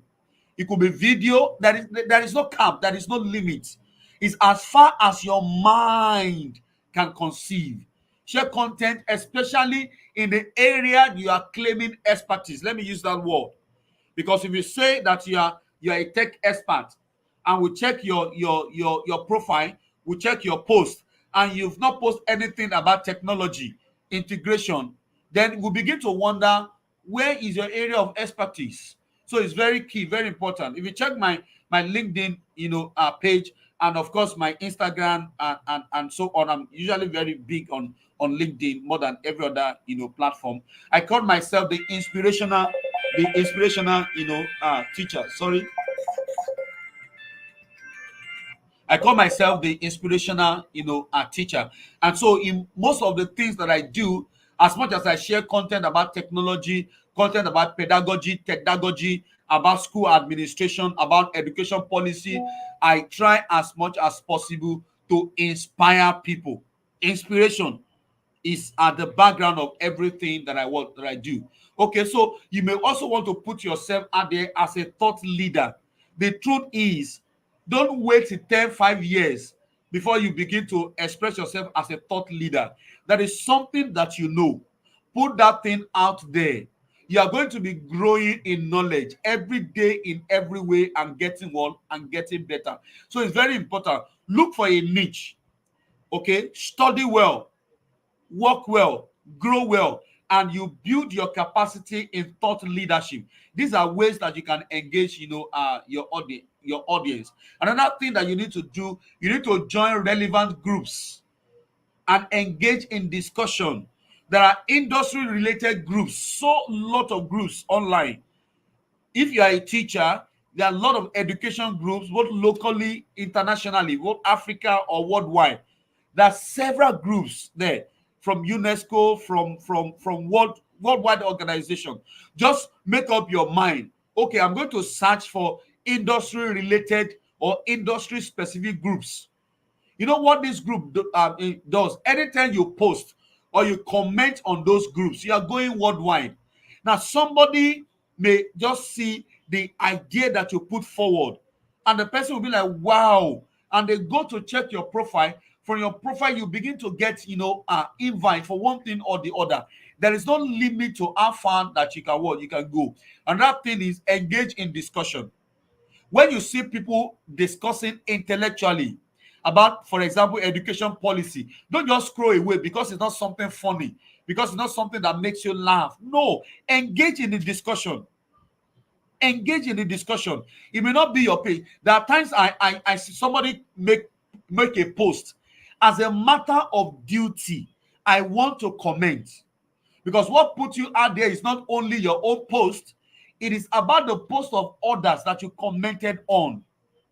And the big gigs that you are waiting for may not even come through your own post. It may come through a comment that you make in a discussion forum, online. So it's very important for us to look at that. Share your expertise, ask questions. Okay, be one of those professionals online that foster meaningful work connection. Learn to participate actively in groups related to your field. Very important. You can't say you are a teacher and you are not in any association that relates to teaching. You're not in any association that relates to pedagogy. You're not in any association that relates to social emotional learning. We have so lots online. Okay, so search out for that on LinkedIn and be part of them. Okay, then another thing is leverage LinkedIn publishing platform. It helps you to put your thoughtful content out there. It increases your visibility. And a very key thing is LinkedIn article, or you want to start to push out LinkedIn newsletters. Very important. So if you are a thought leader and I cannot open your LinkedIn and see that you have written an article, how? I mean, one of the things that gave me headway into government, when there is seminars, I get invitations, I get calls. I just stay in my office and I get phone call. Oh, the commissioner says that we should invite you to so and what. And some of my colleagues will be like, how? I said, well, both of us are here in the office and the call came in. But I've seen, big shots in the education industry reading my articles, on LinkedIn. And I've get contacts even from my mentors saying, oh, the commissioner says so about what you wrote. Can you throw more light on it? And I'm wondering how. And that was especially during the COVID, when I first started, pushing out, articles online, writing so lot about COVID, writing so lot about what government needs to do about education setting. I mean, I can say I'm one of the few people who push technology integration as far as Nigeria is concerned. Push technology integration during the COVID. Ideas on what to do, ideas on how to integrate technology, trainings every now and then, sleepless night.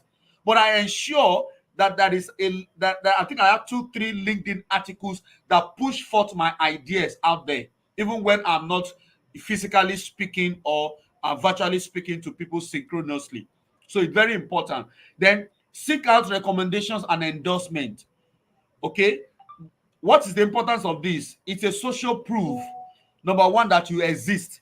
It's a social proof that you are a collaborative individual, that you are not working in silos. You can't say that you are an expert and you have no follower. You can't say you are an expert and you have no mentor. You can't say you are an expert and you are not working in connection with people. No.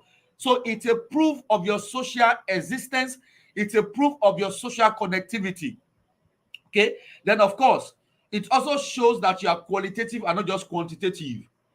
So if you have so many posts online but you have no single recommendation as a professional, that is not good, enough. And apart from you seeking recommendation, okay, you also need to endorse people. Go ahead and endorse people. Endorse people is very important. It's a professional responsibility. When people say, can you recommend me? Please see it as a responsibility to endorse them.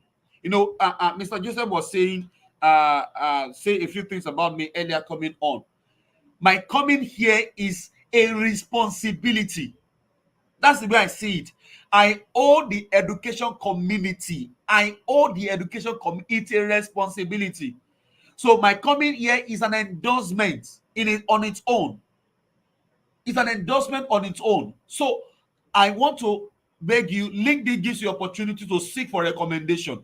And when you are seeking for recommendation, you will not be able to seek for recommendation if when you are writing your professional experience, you don't have those experiences listed and linked to a particular company, or those experiences linked to someone that you have worked for, or those experiences linked to a volunteering cause. Okay, let me give you an example. Maybe you volunteer for Mr. Joseph, right?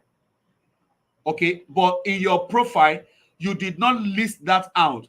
If you want to seek recommendation from Mr. Joseph, LinkedIn will not help you to be able to do that, because you must connect it to Mr. Joseph. These are nitty-gritty. It takes a whole lot of practical session to be able to do that, but our time is pretty short. But I'm sure that you are going to be able to navigate through. Okay. Then, of course, optimize for search. How do you optimize for search? The use of keywords. The use of keywords is very important to be able to optimize for search. So, like your headline, where do you use your keywords? Every part of your LinkedIn profile. If you are a teacher, keywords that has to do with education, keywords that have to do with social emotional learning, keywords that have to do with child care, keywords that have to do with duty of care, keywords that have to do with pedagogy, keywords that has to do with you creating or designing 21st century learning design. So if you use relevant keywords in your profile, in your summary, in your post, right, it will increase your visibility. And you can also customize your LinkedIn URL. Okay, so it helps you to, you can be easily searched up. Yeah, that's the best way to put it when you customize your URL. But the use of keywords is what those who are in a search engine optimization, they understand the use of keyword. So when you are typing your LinkedIn profile, or your professional summary, or your article, anything you are doing, do it with keywords in mind. It's very important. Otherwise, remember the story of Mr. Bell that I shared, Joshua Bell that I shared earlier. You could still be the same skillful person, right? But if you are not seen, if you stay in obscurity, you'll be undervalued, you'll be underpaid, you'll be ignored. So come out of what? Out of the environment of obscurity. Use the right keyword that will put you out there. Okay. Then, of course, there is something we call the creator mode. You may also want to turn your creator mode. Just go to your setting, on LinkedIn, just like we do for every other platform, Facebook, Instagram. Go to your setting and turn on creator mode. It gives you opportunity to be able to use several other tools like audio, tools for creating content, maybe bringing people online for live. Okay, creator modes allow you to be able to do that. Okay, then of course turn your summary into a story. If you go online, go read my LinkedIn bio or article. I've got a whole lot of people sending me messages. Oh, how do you craft this? That led me to create a particular course about crafting an appealing professional profile, which I will share with us shortly. And I'm sure Mr. Joseph Effiong will say a whole lot about that. Learn to tell your story. No matter how awkward you think it is, somebody is waiting out there to hear your story, even though it's on a professional setting, right? Yes, but there's a way you tell your story. Tell us how you started your teaching profession. Tell us how you started your profession. If you are not in the teaching profession, maybe you're a banker, you're an auditor, you're several other profession. How did you start? What are the struggles you went through? What are the successes? What are your challenges? These are the things you craft into telling your story, and you link your story to your profession, link it to your aspiration. It's very important. Everyone likes stories, are beautiful stories. Okay, so this is just the bit I can share with us. I know we have spent a whole lot already. So there's this course now. If you have the opportunity, to join the course, creating an appealing professional, profile course. We have, a highly subsidized cohort here. I'm pretty sure Mr. Joseph will bring everyone who shows interest on board. He will bring them on board soon. So this course gives you the opportunity to be able to go through carefully crafted ideas and guide to how you craft your professional profile. By the time you are done with the course, right, it should take you about 3 weeks or so. Done with the course, right, you'll be able to find a capstone project. Says that you are submitting your LinkedIn, profile, for us to be able to go through and give you ideas on what you need to do better. And of course, when you are done, you are going to get, a verifiable certificate. Not just a certificate, you're also going to get a transcript for your professional world records. It's very, very important. Very important. I'm sure Mr. Joseph will say a whole lot. This is a wonderful, certificate that can help to boost your profile, and it's verifiable. Okay, so these are the things that you will get, in the course: how to maximize social and professional image as an asset, evaluating professional competence, setting professional goals, creating a rewarding professional niche, building professional profiles, creating professional profiles, and of course creating and managing your digital profile, and many more are the things you are going to get in the course. So I think I would like to stop here. I'm pretty sure we've stayed so long. Thank you for this opportunity, Mr. Joseph. Thank you, everyone, and thank you, Mr. Chike, for making my work easier this evening. Yeah, thank you. Thank you. Thank you so much. Let me bring Mr. Chike. And Mr. Chike has been in the house listening. Okay. I just love this set of teacher leaders, right? Because I read one article from Harvard Business Review when they were talking about listening. And I realized that since when I read that document, I realized that listening is not just what we think. There is more to listening. Every leader must be a good listener. Thank you so much, my boss, my mentor. There is so much. If I want to start talking about Mr. Landry, we are not going to leave here, but I'm going to reserve that. One man who has shown me kindness, who has shown me love, who has always been there. So, people, we've gone so far. This is already 9:42. My session is going to be a very short one because my lighting, my generator here is down. I'm sorry, this is Nigeria. I'm just using I have to be in branding. In branding, you have to be authentic. I'm not that kind of a person where I try yes, we have to package, right? But then you have to be your authentic self. Let people know you are human. These things happen, right? So thank you, Mr. Landry. Thank you, the Catalyst. Thank you, Teach to Reach.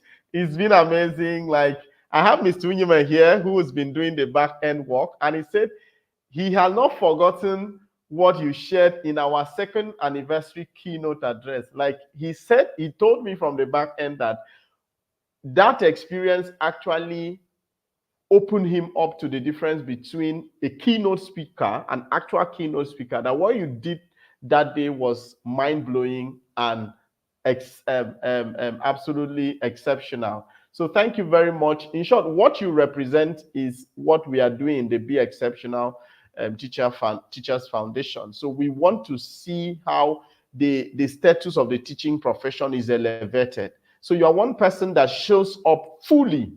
Look at the time. You showed up fully prepared.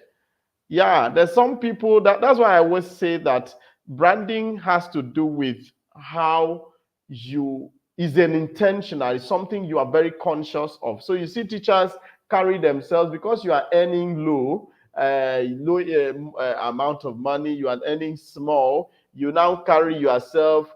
What is wrong with your profile picture, sir? It doesn't cost anything. It is today that you have pictures. People charge pictures, photographs 1.5. Before now, it used to be 500. Now, what stops you from walking to a studio and say, okay, I want to take a professional headshot? Personally, I tell my photographer the kind of pictures they are going to take me. So thank you very much, Mr. Lanre, for that wonderful session. I'm going to talk more on the course at the end of this session. We have piled up some offers for people who want to go beyond this. What we are doing here is not just the talking here. We cannot achieve everything about branding within this short period. So we've piled up offers for people who love themselves enough to invest in themselves, right? Who want to advance whatever they are doing about themselves. If you read about Coca-Cola, you read about the Nike of this world, you read about C. Ronaldo of this world, you read about influential brands, both personality and corporate ones, you will be able to know that these guys have invested so much. Okay, so we do not have enough time. Thank you very much for the outpour of love for Mr. Lanre. That's my boss. I'm so proud of him.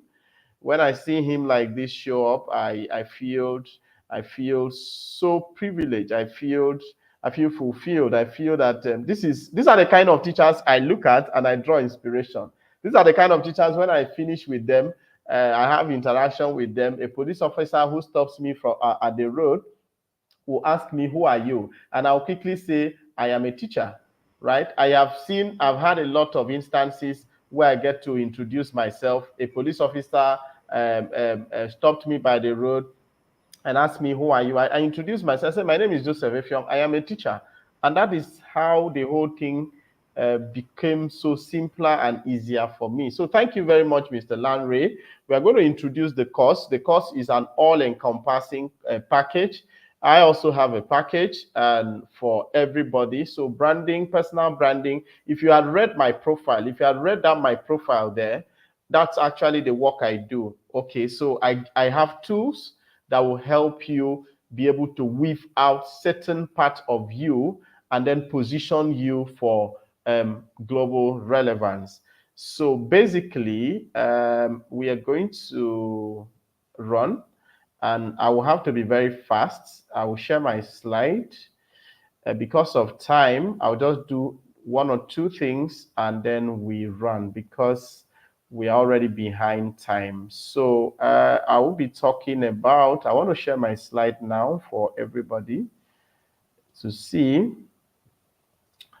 Yeah, so my work would be, I'm a storyteller, right? I tell story and I enjoy it so much. So I've heard all the speakers have done a lot of great job, you know, trying to actually make the work very easier for me, and I love it so much. So that is the beauty of the whole thing. I'm sure you can see my, okay. Is it brought? Yeah. Okay, so everybody there can see my screen. Okay, so crafting your brand story. Okay, so crafting your unique brand story. Mr. Chike had said something. Everybody on this call is unique in its own way. So quickly, you have seen crafting your brand story, and just beside it, who can tell me what's the name of that thing there? Please tell me in the comment section. What do you know about that thing? There is a picture quite close to there's a picture there. That's the only picture. Please tell me in the comment section. I am seeing Mr. Joseph, Mr. Lanre. I have people at heart. Thank you, Stanley Uwe. Please tell me in the comment section. I am seeing the comment section. Tell me what is it that you have seen? What's the picture, please? Quickly, so that you know, I'm a teacher. I have to be engaging. I have to. I'm not preaching, but we are discussing. So let me know what is that thing? How is it called? Let me know in the comment section, please. Yes, I'm waiting. Have you seen anything, Mr. Wime? Yeah, what's this thing called, please? Wooden gong. Okay, gong. Yeah, but that's not wood. That's iron. Thank you. Yeah, your keywords, profile pictures, excellently. Okay, gong. Let's go with gong, right? So in the old African society, you have this gong. It used to be a form of communication, right? And let's take us to the next picture, the connector here, right? You see two hands coming together to join. So your story is your connector. Your story is your connector. Your story is your connector. I started with that gong because in the old African society, anytime they need people, they will use the gong to assemble people together. And when they assemble people together, be it the king, that's when you hear during moonlight, you hear stories. And those stories were told to shape the values, to shape the cultures, to shape the desires of every community. So you are connector. So your story is what connects you to your audience. So if you want to create influence, if you want to stamp yourself as an authority, what is your story? What story do you have? So you must at all times understand that every great man that has led a form of revolution, that has led a form of impact in a way, has achieved that through storytelling. So if you go to my Facebook profile, the first thing you see there is a pinned message. I pinned it there. I heard Teacher Chike said something about how do you control the messages on your timeline. A lot of people just allow people to tag them anyhow. You know, this one snap pictures and then they tag them anyhow. No. When you allow messages to litter on your timeline, people will see you as a very unserious human being. So you must be able to control. I used to tell people my social media handle, especially my Facebook and LinkedIn, my LinkedIn is my global audience. I pay so much attention on my LinkedIn, so much, the same attention I pay to my Facebook. So your story is your connector, is what connects people to you. The two speakers have said a whole lot of things. So my own is just I'm going to give you 1, 2, 3 tips of how to tell your story, and then leave the rest of the thing because we are not going to stay here forever. In short, in the next 8 minutes, I should be able to round up. By 10, we are done. So please pay attention. So your story is your connector, is your connecting rod, is what brings people to you. Now, I have been able to tell stories of, I started teaching in College of Education in 2018. By 2019, I met this blind girl. Her name is Emma Ben. And Mr. Lanre, who's actually the speaker who just finished, had actually sent some money. I can recall vividly in 2020, he sent some money to Emma Ben during the lockdown. So this girl, I met her in 2019. She doesn't have a father. She doesn't have a mother. She's blind at the same time. And then she's in the college. Through storytelling, we've been able to pay her house rent. We've been able to send her to school. From that 2019 to today, she's a graduate. Till today, she has finished her NCE. And the only thing left is just for her to finish her clearance. So that story you are keeping, that story you are refusing to tell, there is a problem. And I'm going to show you. You look at the African society. Look at this. The African society had survived through some form of storytelling. You've seen people gather together and then there is a fire. So when you refuse to tell that story, there is something that is going to happen. And that takes us to the next slide. So the African society has survived through storytelling. And storytelling is the oldest form of communication. Okay, so this is a warning. And this warning is a message from Chinua Achebe. This is why I am always very passionate. I go all the way. To talk about the teaching profession. Now, this is the warning. that until the lions have their own historians, the history of the hunt would always glorify the hunter. If you don't tell your story, other people would tell it to glorify themselves. That is why the theme of this session was branded or stranded. If you don't brand yourself, other people will come and brand you and you will be stranded. Okay, imagine Chicha Chike was not intentional about his brand. How many people have been inspired by his message? Imagine the number of persons that would have been inspired or that wouldn't have been inspired by his message. Imagine he did not share his story. Now, let me also tell you one limiting beliefs a lot of teachers have. Some teachers would say, I don't want to promote myself, you know, I don't want that situation where I talk about myself too much. People are going to say that I promote myself. Oh, my employer is not going to like me. Did I just hear you say that? If you are saying that, it means you are refusing nature to use you as a channel, because every teacher is a channel. You are supposed to be a conduit. So your story should have been a connector. So imagine I did not tell the story of Emma Ben. So imagine where she would have been. Imagine the situation where Emma did not have money to pay for her fees. Just imagine that situation. Imagine where Emma would have been. So you must at all times tell your story as a teacher. So this is something I am not going to overemphasize. Like I said, I have just 4 minutes. So I'll quickly run. You are not going to see this part of the slide from me, but all of this will be available for us. Chicha Chike's slide will be available. Every information you need in details will be available for us, but it's going to be available for those that is going to be an offer to it. I'm going to talk about that as we wrap up this session. So now, how do you tell your stories? How do you craft your unique story? Now, your story is your connector. I've said that.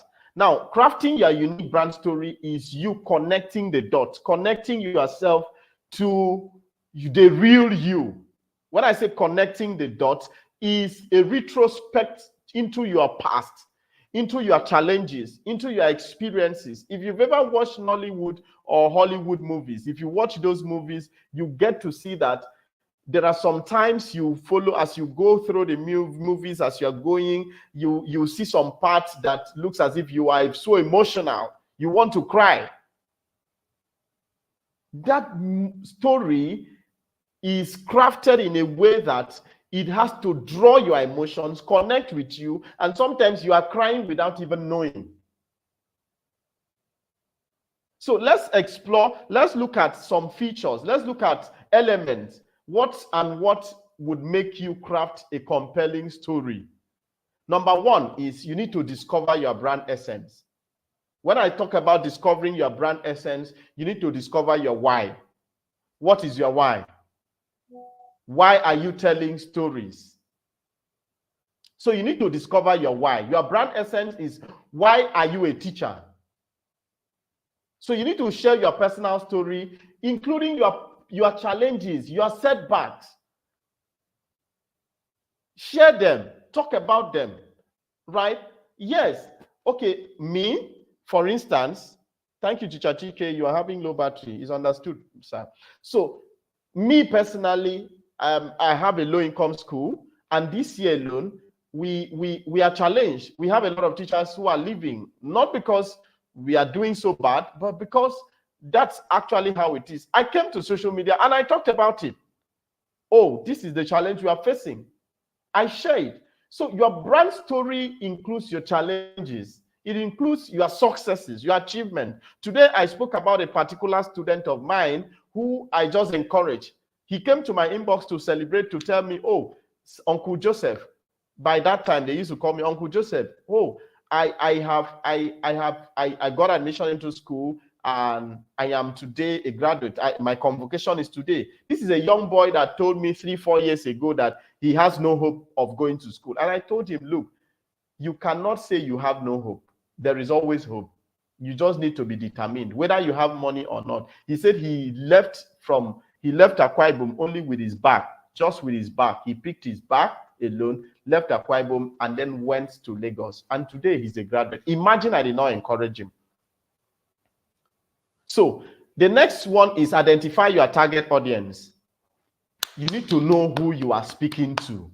Identify. A lot of teachers, so many teachers are finding it difficult to carry themselves or to effectively utilize their LinkedIn handles. I've had teachers who tell me, oh, I opened LinkedIn. Of course, LinkedIn is intimidating. It is intimidating. But for me, there is nothing intimidating about LinkedIn. For me, that's for me. I have mastered it in a way that a lot of people, I drag them from LinkedIn. There's a girl, an Indian girl, Prashidi Singh, who's my friend. I think she's 9 or 10 years old. The girl has a very strong influence. And guess what? She's the one that is using her handle. She has a foundation that is doing amazing thing, climate change. And then you are there, you are a teacher, you are not there, you are not on LinkedIn. Please find a way. So the next one is craft an emotional narrative. Let your story always come with an emotion, so that emotion is what we'll see. Emotion does not understand English. Emotion does not even understand your level of education. Whether a professor can cry, anybody can be emotional. So when you are telling your story, look for that emotional narrative. Craft it into your story. If you've ever read my story on my Facebook timeline, you will see that part. I said something about finding myself in a classroom that was made of thatch. I had no textbook. I had no scheme of work. And you are like, what kind of classroom was that? There was no mentorship, and then I was paid 1,500. And then my work was to pack children's feces because there was absolutely no toilet.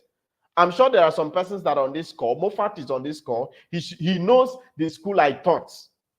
Moffat is on this call. If he's hearing me, he can come to the comment section. He knows the walls of that classroom, the first school I taught, the walls of that classroom was made of thatch.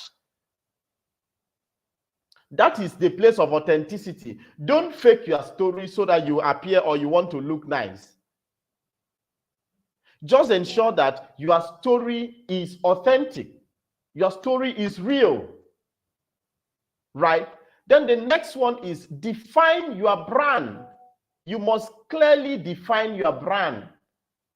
You must clearly define your brand. What is your values? I used to talk about values all the time. A lot of people feel values, yes, values is something you develop over time, and you need courage to be able to develop your value system, because sometimes even your children, the people you love, your close friends will want to challenge you. We want to challenge your values. I don't want to share a particular scenario. Okay, let me share it. We Be Exceptional Teachers Foundation, we have the digital rightly fellowship, and then we started with 11 fellows, and tomorrow we are graduating only 4. And I told our executive officer, I am very proud. I don't want to go and begin to cut corners, because we've given our fellows who were with us enough time to do 1 or 2 assignments that qualifies them for graduation, and then they did not do it. So part of our value system is to stick to it. You see, I've already exhausted the time. So identify your unique selling proposition that has been talked about. Share your success or showcase your customer success story. So your child is developing. Mr. Lanre spoke about having a portfolio. I am sure, apart from being a teacher, I said this thing is not just for teachers. No, it's not for teachers. I've worked with, I think this month, was it last month? I had somebody who contacted me from Port Harcourt, a fashion company. Yes, a fashion brand. So my work was to rebrand his company for him.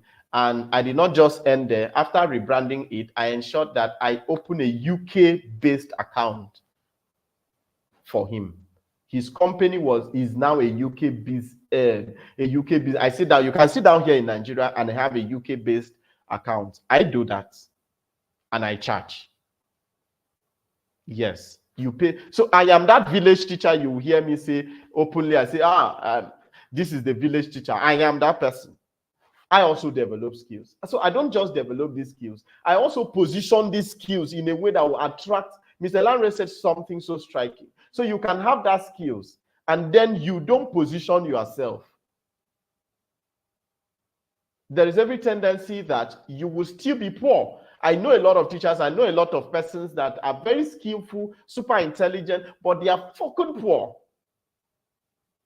They are so poor. So it's not about your skill. How do you carry yourself? How do you project yourself? Recently, I am enrolled into a real estate academy. So we are told you need to appear and look like. So if you are going to approach a client and then you are trying to close a deal of 100 million, and then you think the client will now entrust 100 million into your hand when you don't look like somebody that is worth that kind of trust. You must look and appear. And another thing I like telling teachers, educators, or whatever you are doing, whatever business person, be versatile.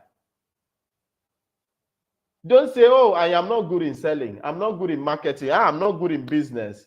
Are you for real? Do you want to be average?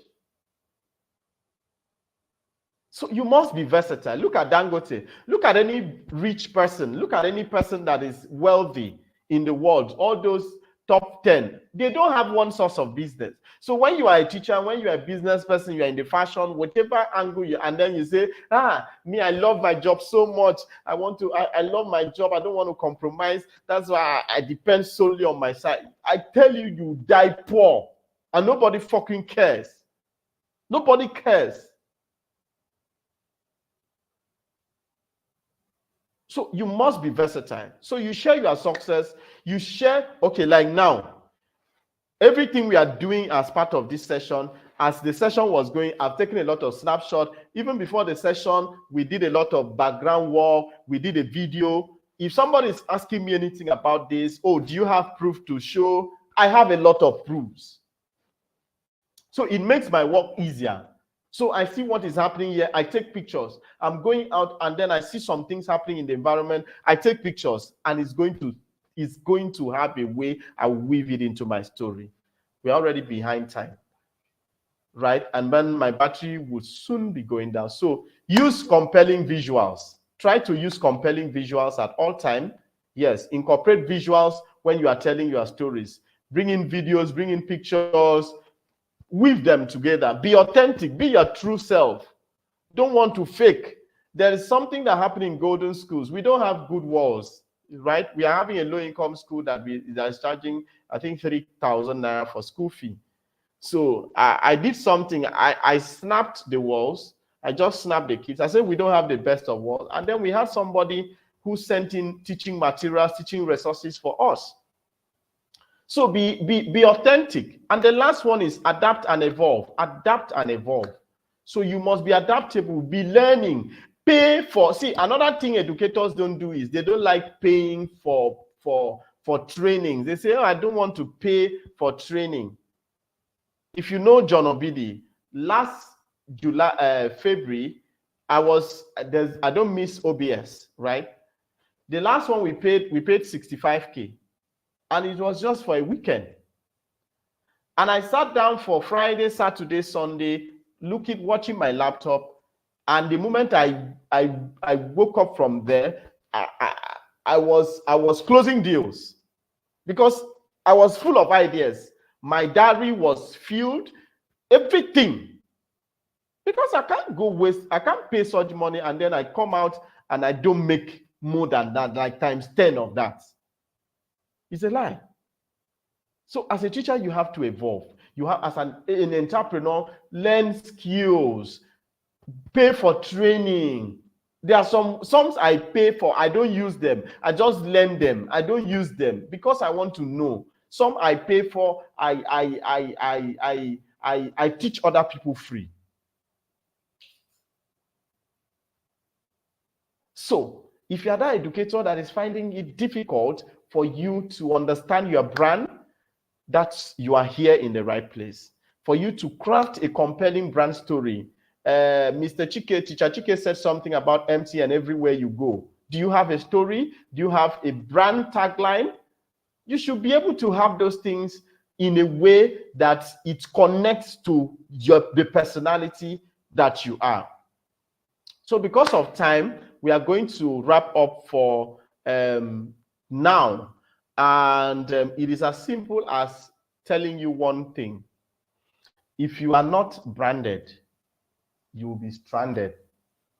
Like, you know, people who are stranded, mad people. Like, you will be stranded. That is the simple truth about it. So guys, we have an offer. The offer is, it has all together this video you are watching, not just this video, the slides, not just the slides, the course by Mr. Lanre, not just the course. I have put together my own course. We are not just going to, it's not just going to be a course. We are going to move people who are going to be part of the offers into a closed Telegram channel where we are going to have a session, a one-on-one session, and we are going to push you. We are going to encourage you, push you, give you the tools, all the tools to be able to tell your story and push your brand and stand out. In that enclosed group, we'll have Teacher Chike, you have myself, and then you have Mr. Lanre there. So it's going to be an enclosed group where we'll be there. Any question you have to ask, you are going to ask. So if you are interested in the offer, because this is a community, and Be Exceptional Teachers Foundation is basically helping. We are empowering. So we don't want to charge people that much. If you come to me as a person and you need me to rebrand you as a person, as an individual, you will be very, very amazed. You'll be very shocked at the price I will give you. But since this particular one we are doing as a community, what we are going to give you is just at a discounted rate. And this discount is just going to be from now till tomorrow by 6 p.m. By the end of tomorrow, we are going to charge you the regular price. So if you can make payments, for those of you, if you have not joined our WhatsApp group, we'll get to talk. We'll supply you with the details so that you can make payments. The fee is just 10,000 naira. So you make payments, you transfer the receipts, and then we'll add you to the Telegram channel where you would have first-hand access to us and every resources. I have a lot of videos that I'm going to share with you that I have personally curated videos on step-by-step process on how you can optimize your LinkedIn, on the different tools that you can use to establish your brand presence on the different online platforms. So if I now go to Google and type your name, what would be said about you? So we are going to walk you through all of that process and ensure that by the period that we have, the 1 month is going to be a 4 weeks enclosed mentorship. So within that 4 weeks, you are going to see a holistic transformation for yourself. We can do installmental payment. 2 installmental payment is acceptable. We understand that here we are working with you, and we try to build trust. Since you know that you are somebody that wants to stand out in life, we can as well give you that trust and see how we embark on this journey. So thank you everybody who has been part of the session. I really, really appreciate your time with us, and it's time to go. Bye-bye.